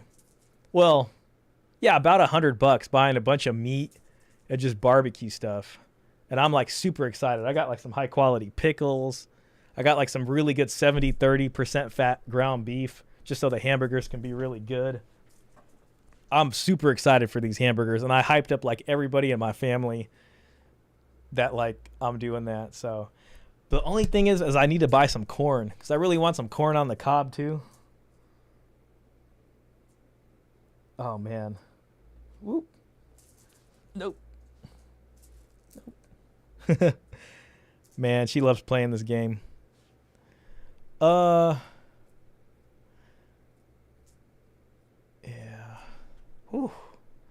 I really should cut the stream. I'm just having too much fun. Yo, I'm also getting another light. I'm going to put it right here. So I'm doing it because you see how I have purple on this side? Oh shit, what was that? I want to have another light over here. Oh. I think something unplugged. All right. Well, guys, I won't torture you with this. But I think I should call the stream. And I just want to give a special thanks to everybody who watched. Also, if you're wondering why the carpet looks so bad here, it's because it's actually tiled floor. And when I was making this room, I was kind of broke and didn't have enough money for like a nicer rug. And this was like the only one I can afford. And now I got all this furniture over it. And there's no way that like I'm removing my desk and all this stuff just to change the carpet. So this is what it's going to be. But it does not match. And I've had to accept that. I might put another rug on top of this rug. I don't know if that's weird or not. Stream's still fine. Love you, Shaw. Love you too, man. I really appreciate you being in here and spending time with me, man. You are one of the most amazing people. Same thing with the other folks in here. I'd totally be down with finding out what high quality pickles mean. It's these pickles from the Nugget. And it's in the refrigerated aisle. So there's no preservatives in it. It's just the cucumber, water, garlic. It's Manhattan style. There's some spices. Good night. Night, Kinky Minx. Appreciate you watching from the Twitch side. Yeah, have a great night, everybody. Anyways, yeah, that's the pickles. I'm going to let y'all go. And I'm going to make a ribeye to get me through the night. And then I'm going to make hamburgers tomorrow. And I will try to get you guys some videos this week. And maybe another gaming stream here with iTrevor tomorrow. We might be playing Rocket League tomorrow. So if any of you guys are interested in seeing that or just want to come in and talk. Oh, look. She's hunting. She's lining up the shot. Look. Watch this. I'm gonna fake her out too. She doesn't know I'm watching her. Watch this. Ah! Oh, shit, I hit the fan. All right. Anyways, guys, take it easy. I'm annoyed. Nah, it's okay. I appreciate that though, Robert. You being here watching, hitting the like button is a big contribution. Those who did super chat or were able to and it didn't lock out the functionality, I appreciate the super chats. Peter Wright, iTrevor. Any money I get will probably just go back into the show or possibly to me buying a cigar. Or maybe even buying a hookah or something. But I don't want to be the next guy smoking hookah on stream. I think that's kind of been done to death. Or hell, even a cigar on stream for that matter. Anyways, I mean it this time. Goodbye, gentlemen and gentle ladies.